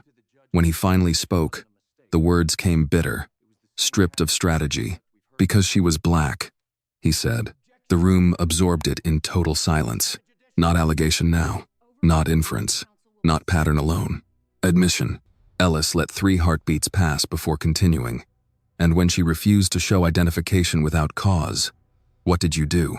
Shaw stared at the railing of the witness box. "I tried to control the situation." "That is not an answer." "I detained her." "You put hands on her." "Yes." "You forced her to the ground." Shaw's jaw tightened. "Yes." You had no body camera activated. Yes. You made no formal log entry. Yes. You left the scene without reporting the encounter. Shaw closed his eyes once, briefly. Yes. Nathan Ellis stood very still. When he spoke again, his voice no longer carried the rhythm of examination. It carried the unmistakable shape of conclusion. Officer Shaw, is it fair to say that what you did to Judge Maya Williams was not a mistake, but an extension of the same conduct described by the other witnesses in this courtroom? The defense objected immediately, but the objection sounded frightened. Maya overruled it. Shaw looked up then, directly at her for the first time since retaking the stand. Something in his face had changed. The anger was still there, but beneath it sat something more primitive. Exposure. The awful comprehension that the room no longer needed him to confess in order to know what he was. But confession had begun anyway. Yes, he said. No one in the gallery shifted now. The stillness had become complete. Ellis did not ask another question right away. He let the answer settle into the wood, the record, the bodies of those who had come to be believed, and at last were. Then he asked one final thing. When you approached her at that gas station, what made you think you could do it? Shaw's face tightened. Ellis repeated, more quietly. What made you think you could do it? This time the answer came without calculation, and because of that, it was the truest thing he had said all morning. Because no one ever stops us. The sentence seemed to alter the air. Lorraine Bishop closed her eyes. Dana Mercer lowered her head. Briggs looked like he might fold in on himself. And Maya did not move at all. Only her hands, folded neatly before her, tightened once beneath the wide, dark sleeves of her robe. Ellis stepped back from the stand. No further questions. The union attorney rose for cross-examination, but even he seemed to understand that the exercise had become ceremonial. He asked 2 weak questions about exhaustion and pressure. Shaw answered them badly. The county attorney did not stand at all. At the bench, Maya made one brief note, then set down her pen.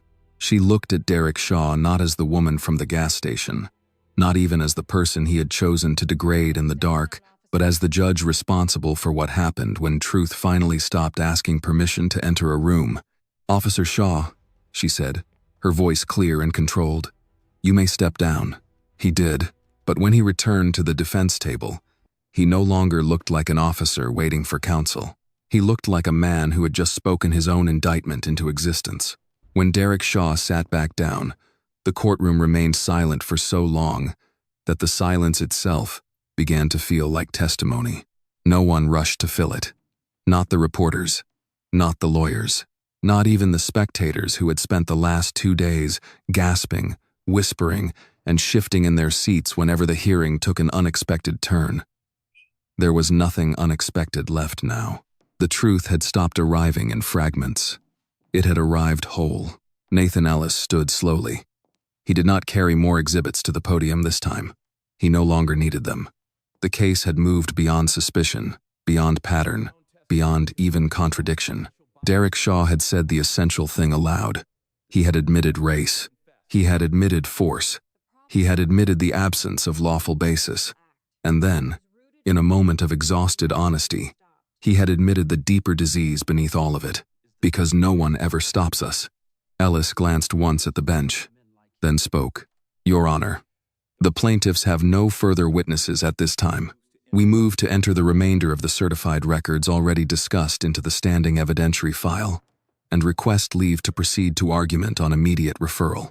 The county attorney stood, but only barely. The fight had drained out of him. No objection to the records being marked, subject to the record preserving all defense arguments previously made. So noted, Maya said. Her voice was steady, but not distant. It carried with it the settled authority of someone who understood precisely where the hearing now stood. The records will be entered subject to the existing objections. The clerk marked the documents. Papers shifted. Pens moved.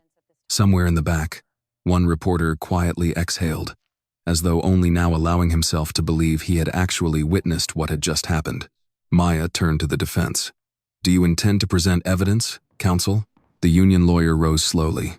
He looked older than he had that morning. Not by years, but by consequence. Your Honor, After consultation with my client, the defense will not call additional witnesses at this time. That answer produced another ripple through the room. It was not dramatic, but it mattered. A defense that had entered the hearing confident it could dismiss complaint after complaint as exaggeration had now retreated into silence. There would be no character witnesses, no commanding lieutenant vouching for Shaw's record, no technical expert blaming equipment failures, no carefully polished superior officer explaining how complex patrol work could be misunderstood by civilians. Nothing. Nathan Ellis heard it too. His eyes sharpened slightly, but he remained still. Maya asked, "Are you resting?" The union lawyer hesitated. There it was again, that shrinking space between strategy and surrender. "Yes, Your Honor." "Very well. We will proceed to argument." Ellis stood first. He did not thunder. He did not grandstand. Maya had expected no less from him. The strongest lawyers understood that once a room had heard enough truth, shouting at it became almost vulgar. "Your Honor," he began. What began as a hearing into the financial exploitation of black motorists by officers in Oak Haven County has now become something more complete and more disturbing. The record before this court is not merely one of corruption. It is one of deliberate racial targeting, coercion under color of law, and institutional indifference sustained over time. He turned slightly toward the exhibits. "We have dispatch logs showing pretextual attention to black motorists before formal stop entries were ever made. We have field notes, using language no lawful officer should need. We have multiple civilian witnesses from different backgrounds and dates, describing the same mechanism of intimidation. Implied threats, missing paperwork, cash, disappearing roadside. We have a dispatcher who reported concerns internally and was ignored. We have a junior officer who admitted his own complicity and described a practice of keeping cameras off until vulnerable targets could be assessed. And finally, we have the principal officer himself, admitting under oath that he singled out a black woman at a gas station because she didn't belong there, used force without legal basis, failed to activate his camera, failed to log the encounter, and believed he could do so because no one ever stops us." The last line stayed in the air with its own terrible weight. Ellis paused. When he spoke again, his voice lowered. That sentence may be the most important evidence this court has heard, because it tells us this is not just about Derek Shaw's character. It is about his expectation, his confidence that systems would absorb the harm, disbelieve the victims, and move on. That confidence was not invented in a single night. It was taught to him by every complaint buried, every supervisor who looked away, every institution more concerned with embarrassment than accountability. At the defense table, the county attorney stared downward. The union lawyer remained upright, but only just. Shaw sat with both hands clenched under the table, his face pale and set. Ellis continued. "The plaintiffs, therefore, request 3 immediate actions. First, formal judicial referral of all testimony and admitted records to the state attorney general, the appropriate federal civil rights authorities, and internal oversight units with jurisdiction beyond Oak Haven County. Second, preservation orders for all dashcam, bodycam, dispatch, payroll, and disciplinary material involving Officers Shaw and Briggs and their chain of command. Third, findings sufficient to support emergency review of all convictions, roadside seizures, and related arrests in which Shaw served as primary or participating officer over the relevant period." That woke the room again, because there it was, the thing everyone had perhaps understood, but not yet named. This case would not end with one disgraced deputy. It would reach backward, into prior stops, prior charges, prior guilty pleas extracted from frightened people who may have decided that paying, pleading, or staying quiet was safer than trying to fight. Ellis said one final thing before sitting. "Your Honor, the law cannot restore what these people lost in dark places on lonely roads, but it can do what it was always supposed to do. It can remember, it can act, and when necessary, it can expose the men who mistook a badge for permission." He sat. The union lawyer rose next. His argument was clean, careful, and already defeated by its own limits. He spoke of process, of the danger of letting a hearing outrun its procedural posture, of the difference between evidence sufficient for concern and evidence sufficient for ultimate criminal findings. He reminded the court that his client was not on federal trial here. He urged restraint. He asked, in effect, for a narrower view of what the room had plainly seen, but he did not and could not meaningfully dispute the record anymore. He did not deny the testimony. He did not reframe Shaw's admissions in any convincing way. He did not even try to explain the sentence that had changed the room, because no one ever stops us. Instead, he asked that any referral language avoid prejudging criminal liability. That was all he had left. When he finished, Maya remained silent for several moments. She looked down at the file, though by now she hardly needed to. She knew the shape of the record. She knew the law. She knew the difference between pain and evidence, between outrage and ruling, between what had been done to her and what had now been proved before everyone. She also knew something else. This was the moment institutions were always tested, not when harm happened in darkness, not when victims spoke and were doubted, but when the record was full, the room was watching, and power had to decide whether to protect itself or tell the truth. Maya lifted her gaze. Every person in the courtroom felt it. Having reviewed the testimony, admitted exhibits, witness credibility, and procedural posture of this hearing, the court makes the following findings, she said. No one moved. The evidence presented over the course of these proceedings establishes not an isolated lapse in judgment, but a sustained and credible pattern of misconduct by Officer Derek Shaw, with admitted participation and corroboration by Officer Cole Briggs. That misconduct includes selective targeting of black motorists, coercive use of authority for personal financial gain, repeated failures to document or lawfully justify stops and seizures, deliberate non-use of recording devices, and intimidation of vulnerable individuals under color of law. Her voice did not rise. It did not need to. The court further finds that this pattern was not speculative. It was supported by multiple independent witnesses, dispatch records, officer notes, authenticated department material, and direct admissions by the principal officer involved. The testimony concerning the unlogged gas station encounter of October 14 is particularly probative, not because it stands apart from the rest, but because it confirms the same operational pattern described in every other material respect. At the defense table, Shaw stared ahead like a man listening to the sound of his life being translated into official language. Maya continued, "This court is not, in this hearing, entering a criminal conviction. That authority lies elsewhere and under different standards. But this court is both empowered and obligated to act, where sworn testimony reveals substantial evidence of civil rights violations, official corruption, evidence suppression, racial discrimination, and potential obstruction." She turned slightly toward the clerk.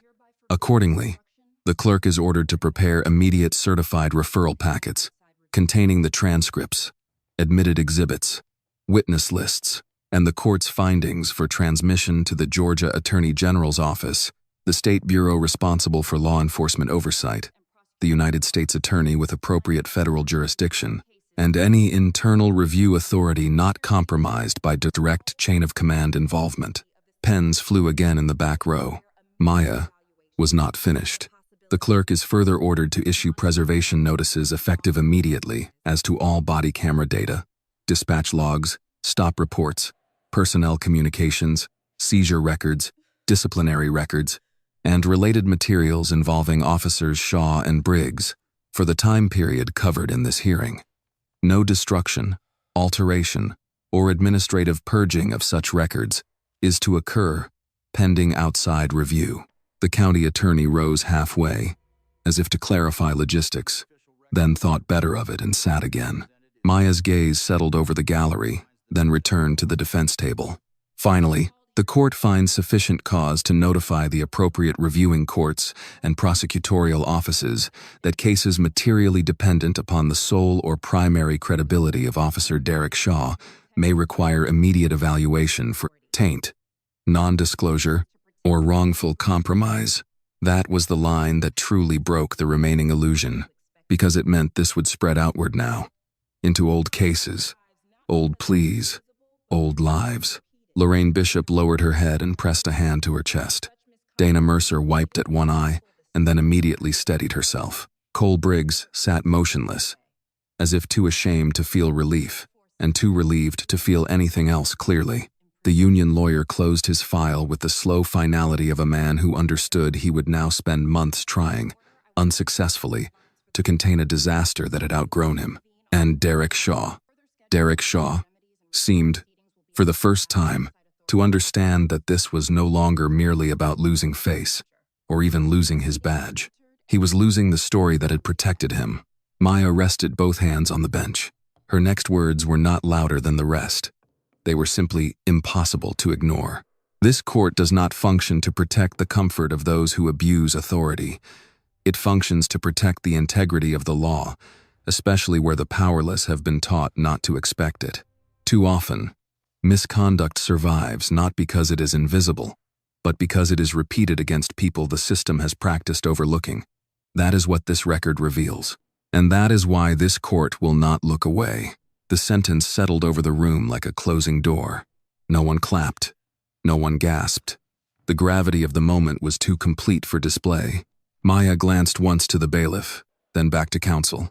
Further scheduling on civil remedies and related proceedings will be addressed after the relevant outside authorities respond. For today, these findings are entered. Court will stand in recess. She lifted the gavel. When it came down, the sound was not dramatic.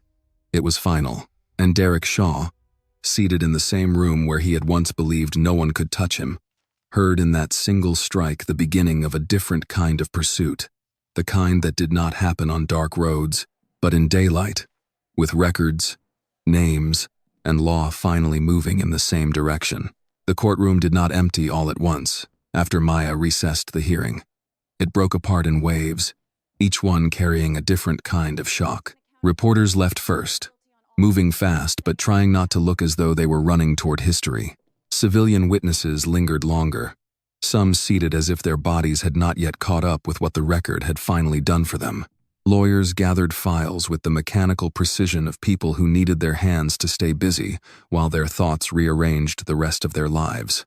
At the defense table, Derek Shaw remained seated. For several long seconds, after the gavel fell, he did not move at all.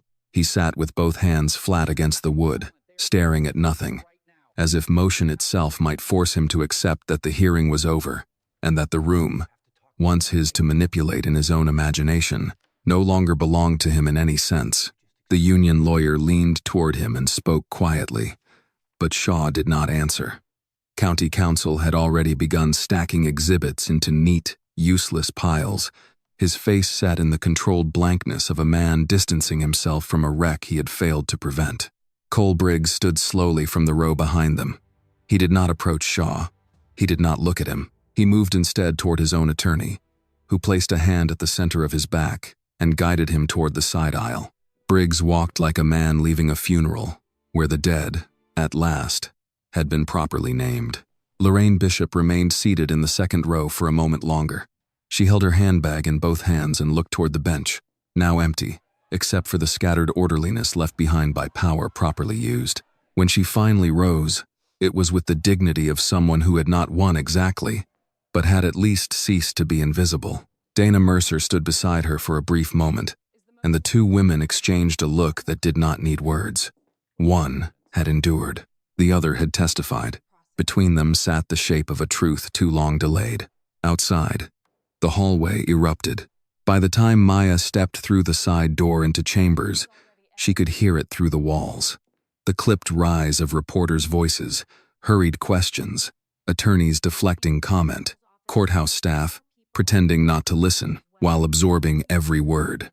Lila Benton closed the chamber door behind Maya and leaned against it for one breath before collecting herself. "It's already everywhere," she said. Maya removed her reading glasses and set them on the desk. "I assumed it would be. The Attorney General's office just sent 2 more people. Federal contacts, too. They want immediate access to the certified packets. They'll get them." Lila nodded, then hesitated. "There's more." Maya looked up. "Internal affairs from Oak Haven just arrived. So did state investigators with authority to detain pending review. Maya's face did not change, but something quiet and final moved through her. So they chose not to wait. No. Through the glass pane of the chamber door, blurred movement crossed the hallway. Footsteps. Firm. Coordinated. Official. The sound was unmistakable to anyone who had spent years in and around courtrooms. Consequence had entered the building wearing polished shoes and carrying paperwork. Bailiff Green knocked once and stepped in. Your Honor. With the court's permission, investigators are requesting use of courtroom 4B to execute service and formal notification while parties remain on site. Maya considered that for only a second. Granted. Keep the room controlled. Yes, ma'am. He turned to leave, then paused. Shaw is resisting in the only way he has left. He keeps saying this isn't an arrest. Maya's expression remained still. That doesn't make it one way or the other. No, ma'am. When he left, Lila exhaled. Do you want to stay here? Maya stood. No. Lila blinked. You're going back? Maya reached for the folder containing the court's signed findings. A judge should see what follows from her own record. When Maya returned to the courtroom through the side entrance, the room was no longer full, but it was not empty either. Enough people remained to bear witness to the next stage. Reporters had not been allowed back inside in full number, but 2 were seated quietly near the rear, permitted to observe so long as order was maintained. Lorraine Bishop and Dana Mercer had not left. Nathan Ellis remained at his table. Garrett Holloway had arrived and stood along the back wall, arms folded, face unreadable except for the severity in his eyes. At the well of the court stood 3 investigators from the State Attorney General's office and 2 uniformed state officers. One of the investigators, a compact woman in a dark suit with silver at her temples, held a folder in one hand and spoke with the kind of clarity that expected obedience because it had earned it. Derek Shaw stood facing her, jaw tight, hands at his sides. The union lawyer stood near him, still talking, still trying to shape reality through procedure. It was not going well. You are being formally notified, the investigator was saying, that based on sworn testimony, admitted records, and the findings entered this morning, you are relieved of active law enforcement function, pending criminal review and administrative action. That's not an arrest, Shaw said again, louder this time, as though repetition could preserve rank. No, she replied evenly. It is not. For one brief instant, something like hope flickered in his face. Then she continued. It is the beginning of a process, likely to end there. The hope died. She extended her hand. Your badge. Shaw did not move. One of the state officers shifted his stance almost imperceptibly. Not threatening. Ready. The investigator did not raise her voice. Officer Shaw, surrender your badge. He looked around the room then, perhaps searching for someone who might interrupt. Someone who might declare this excessive, unfair, premature. But the county attorney was silent. The union lawyer looked suddenly smaller. Briggs had re-entered quietly, and now stood near the back with his attorney, watching with the exhausted look of a man seeing the future he had narrowly escaped only by confessing his part in building it. At last, Shaw reached for his chest. His fingers fumbled once against the clasp. Then the badge came free. He held it for a second too long before placing it into the investigator's hand. The room absorbed the moment without sound. Your service weapon, she said next. This time his head snapped up. You can't take that here. We can, and we are. The union lawyer started to speak. But Maya's presence at the side entrance, silent, robed, unmistakable, seemed to stop him before the first word fully formed. He looked toward her, then away again. Shaw unholstered the weapon with visible reluctance and handed it over grip first. The second officer stepped forward to receive it, along with the extra magazine and the handcuffs from Shaw's belt. Each item made a small, hard sound as it was laid on the counsel table. Metal against wood, authority becoming evidence. The investigator glanced at the file in her hand. Officer Derek Shaw, you are additionally instructed not to contact Officer Briggs, any civilian witness who testified in this matter, or any supervisory employee involved in records retention, without counsel, present, and prior notice to reviewing authorities. Violation of that instruction will be treated accordingly. Shaw's face had gone beyond pale now. He looked stripped, not physically, but symbolically, as though each removed object revealed how little of him had ever existed, apart from what the state had placed on his body. Cole Briggs was called forward next. He did not resist. He surrendered his badge on the first request, then his weapon, then the cuffs he had once worn as part of the same machinery that had protected Shaw and frightened everyone else. But Briggs's humiliation was quieter. It carried shame where Shaw's carried disbelief. When the investigator read the same restrictions aloud, Briggs nodded, before she had finished. "Yes, ma'am," he said softly. The difference between the two men became plain in that moment. Shaw still thought consequences were insults. Briggs had begun to understand them as debts. Nathan Ellis watched without triumph. Garrett did too. Lorraine Bishop sat with both hands folded over her purse. Tears in her eyes she did not wipe away. Dana Mercer stood with her shoulders straight, as if holding herself in witness for all the times she had seen a line crossed and watched the department pretend not to notice. Then the investigator turned slightly and addressed the room. "For the record, copies of the court's findings have been received. Emergency holds on relevant materials are now in effect. Additional interviews will begin today. No person present is to remove or destroy departmental records, digital or physical, related to this matter." At that, the county attorney finally spoke. "Understood." Shaw gave a bitter laugh. It came out frayed and hollow. "So that's it," he muttered. "One hearing and everybody runs." No one answered him, because no one was running. That was the point. For once, they were staying. Maya stepped farther into the courtroom then, not to reclaim the bench, but to stand where she could be clearly seen. The room quieted instantly, even now, even after everything. The habit of her authority remained stronger than the residue of his. She looked first at the investigators, then at counsel, then at the two disgraced officers. When she spoke, her voice was calm and entirely public. "The record has done what it was supposed to do," she said. "What follows now belongs to every office sworn to honor it." No one mistook the sentence for commentary. It was instruction, reminder, boundary.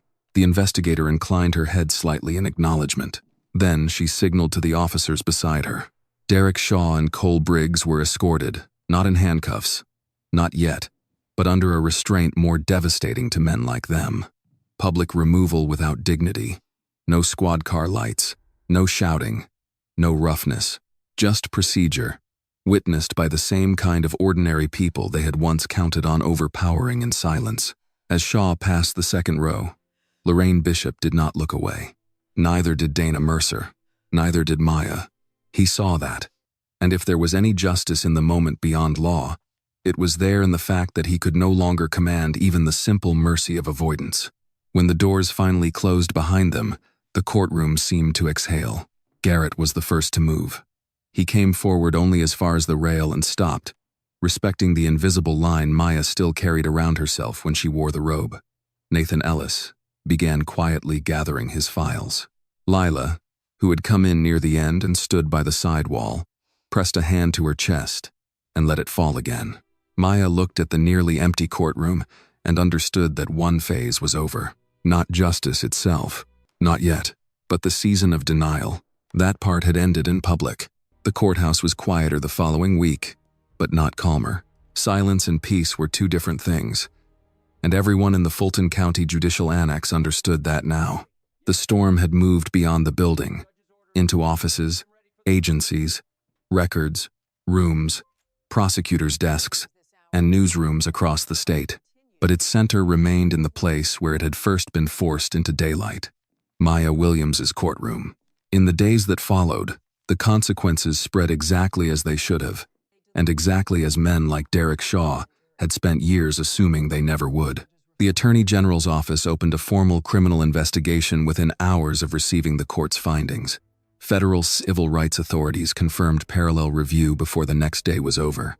Oak Haven County, once so practiced in delay and internal soft handling, suddenly found itself unable to hide behind its own procedures.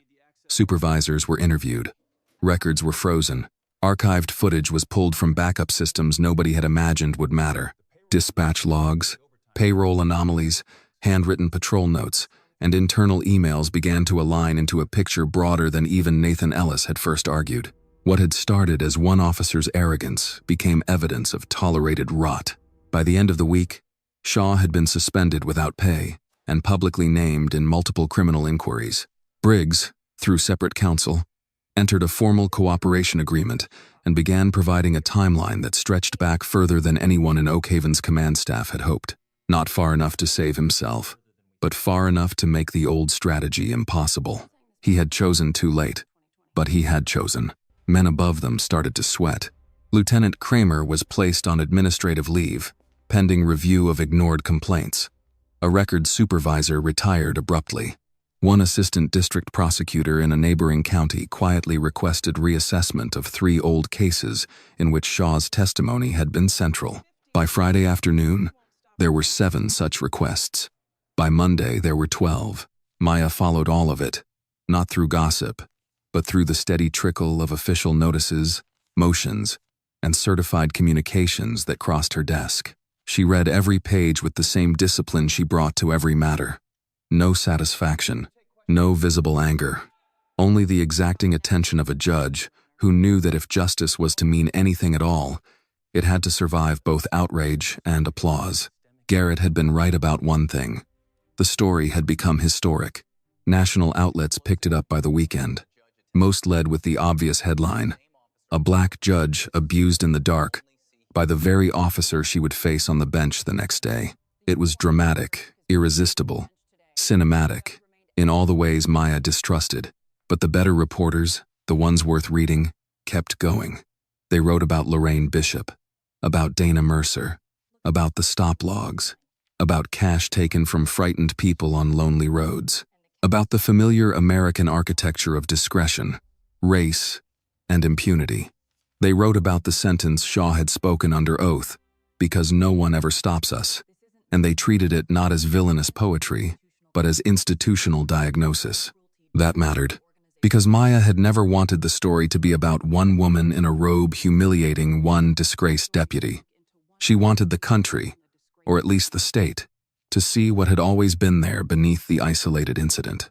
Not exception, pattern. The first Monday after the hearing, she returned to the bench for a routine docket of family matters, bond motions, and 2 sentencing reviews. The hallway outside her courtroom felt different. More people looked at her now, some with admiration, some with caution, some with the awkwardness that comes when a person has become a symbol and others do not know whether to speak to the human being still standing in front of them. Maya disliked symbols. Symbols were too often used in place of real repair. Still, when Lorraine Bishop appeared that morning without warning and asked if she might have a word, Maya told Bailiff Green to let her in. Lorraine entered the empty courtroom slowly, carrying no handbag this time, only a folded church bulletin in one hand. She wore a cream coat, neat gloves, and the same composed dignity she had shown on the witness stand. She stopped at the rail, as though unwilling to presume intimacy where respect would due. "I won't keep you," she said. Maya stepped down from the bench. "You're not keeping me." Lorraine looked around the room once before, settling her eyes on Maya. "I've been thinking all week about what to say. Most of what comes to mind sounds too small." Maya said nothing. Lorraine gave a faint, tired smile. "Maybe that's because some things don't have tidy language after they happen. That's often true." Lorraine nodded. "I didn't come to thank you just because you were hurt too. I came because you didn't let your hurt make the story smaller. That matters." Those words stayed with Maya longer than any headline had. She inclined her head. "You told the truth when it would have been easier not to. That mattered too." Lorraine's eyes softened. "At my age, child, easier is overrated." For the first time in days, Maya laughed. Not loudly, not long, but enough to remind herself that justice, even hard-won, did not have to erase warmth entirely. After Lorraine left, Maya stood alone in the courtroom for a few moments and looked at the bench from below. She had spent most of her professional life on one side of power or the other, arguing before it, applying it, restraining it, defining its limits. But now she understood with unusual sharpness what her father had meant all those years ago when he said the system must be made to answer for itself, not by speeches, not by myths, by record, by witness, by refusal to look away. Later that afternoon, Judge Harold Benton asked her to step into his office. He was standing by the window when she entered, hands clasped behind his back, his tie slightly loose the way it always became after lunch. He did not offer theatrics, one of the many reasons she respected him. "You've caused me an administrative nightmare," he said. Maya raised an eyebrow. "Good afternoon to you too." He almost smiled. "I've got review requests coming in from 3 counties.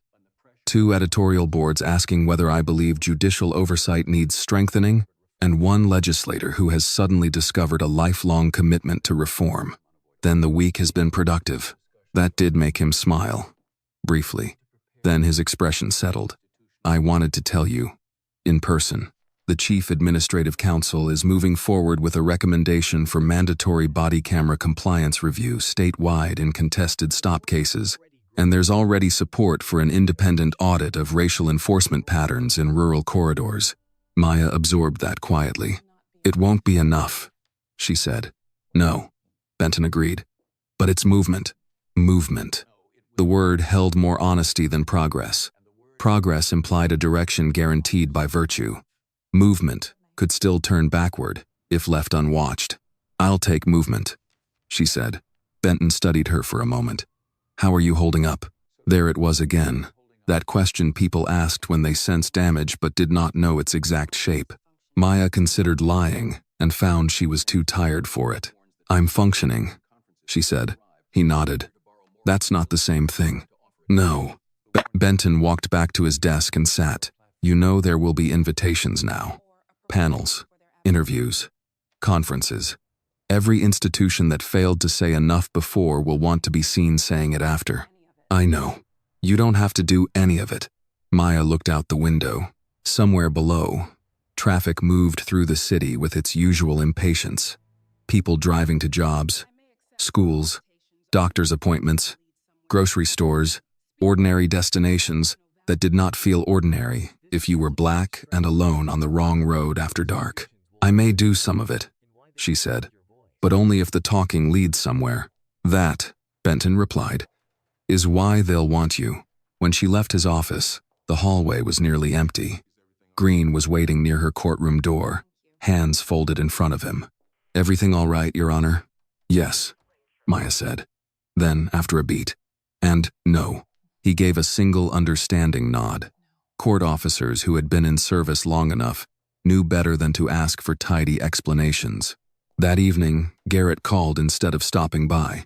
His voice sounded less tightly wound than it had the week before. "I thought you should know," he said. "I had lunch with 2 lawyers from the state review panel. They're moving faster than usual. Because they're embarrassed. Because they're embarrassed." He agreed. "Still counts." Maya sat at her kitchen table with a cup of tea gone lukewarm beside her, and the evening paper folded open to a story about reopened traffic seizure cases. "How many?" 12. "Formally. More coming." She closed her eyes briefly. 12 lives at minimum. 12 households. 12 nights on dark roads. 12 people, perhaps more, who had learned to expect nothing from reporting what was done to them. "That's a beginning," Garrett said. "Yes." He was quiet a moment. "Do you ever wish you'd just told him who you were that night?" The question surprised her only because she had already asked it of herself more than once. "If I had," she said, "he might have apologized. Probably. He might have been frightened enough to behave differently for a while. Probably, but he would have learned the wrong lesson." Garrett did not answer immediately. When he did, his voice had lost all trace of argument. "You're right." After the call ended, Maya remained at the kitchen table a long while. The house was quiet. The bruise on her forearm had begun to fade into yellow at the edges. Her shoulder still ached when she reached too far. Healing, she had learned, was never the same as erasure. On the table beside the newspaper lay Lorraine Bishop's church bulletin. She had left it behind by accident, or perhaps not. Folded inside, it was a handwritten verse from the Book of Amos in elegant blue ink. "Let justice roll down like waters. and righteousness like a mighty stream. Maya traced the line once with her thumb.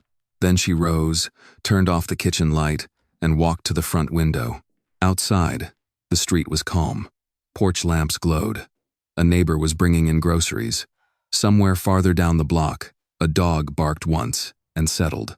Ordinary life, still going, still fragile, still deserving of more protection than men like Derek Shaw had ever been willing to give. Maya stood there in the dim light and thought about all the people who would never wear a robe, never sit above the room, never have the power to force a record open simply because they had title, education, or rank. Those were the people the law had to work for first, or it did not work at all. That was the lesson. Not that karma could be satisfying, not that powerful men could fall, but that justice, if it was to be worthy of the name, had to arrive even for those who had been trained not to expect it. The next morning, before court, Maya placed Lorraine's bulletin inside the first drawer of her desk. Not as a talisman, not as a trophy, as a reminder. Then she put on her robe, stepped back into the courthouse, and returned to the bench. There were more cases waiting, more people carrying grief, fear, anger, hope, more chances for the state to forget itself, and for someone in that room to make it remember. When Bailiff Green called the court to order, Maya took her seat with the same steady posture as always. The room rose. The room sat. Another day began, but something had changed. And not only in the headlines. The bench was still wood. The gavel was still wood. The law was still language and burden and imperfect human hands. Yet for once, in that place, it had looked straight at power without blinking. And that, Maya knew, was how silent justice began to speak. This story reminds the audience that true justice is not just about punishing one cruel person, but about exposing the system that allowed cruelty to thrive in the first place. It shows that racism, abuse of power, and corruption often survive because too many people stay silent, look away, or assume the victim has no voice. Maya's strength was not only in her position as a judge, but in her decision to let the truth come fully into the light so others could finally be seen and heard. The deeper lesson is this: real justice begins when fear no longer controls the vulnerable, and when those with power choose integrity over comfort, silence, or self-protection. This video is a work of fiction created with the assistance of artificial intelligence. All characters, events, and situations are not real and do not represent any actual people or true stories. The content is intended for storytelling and emotional illustration only.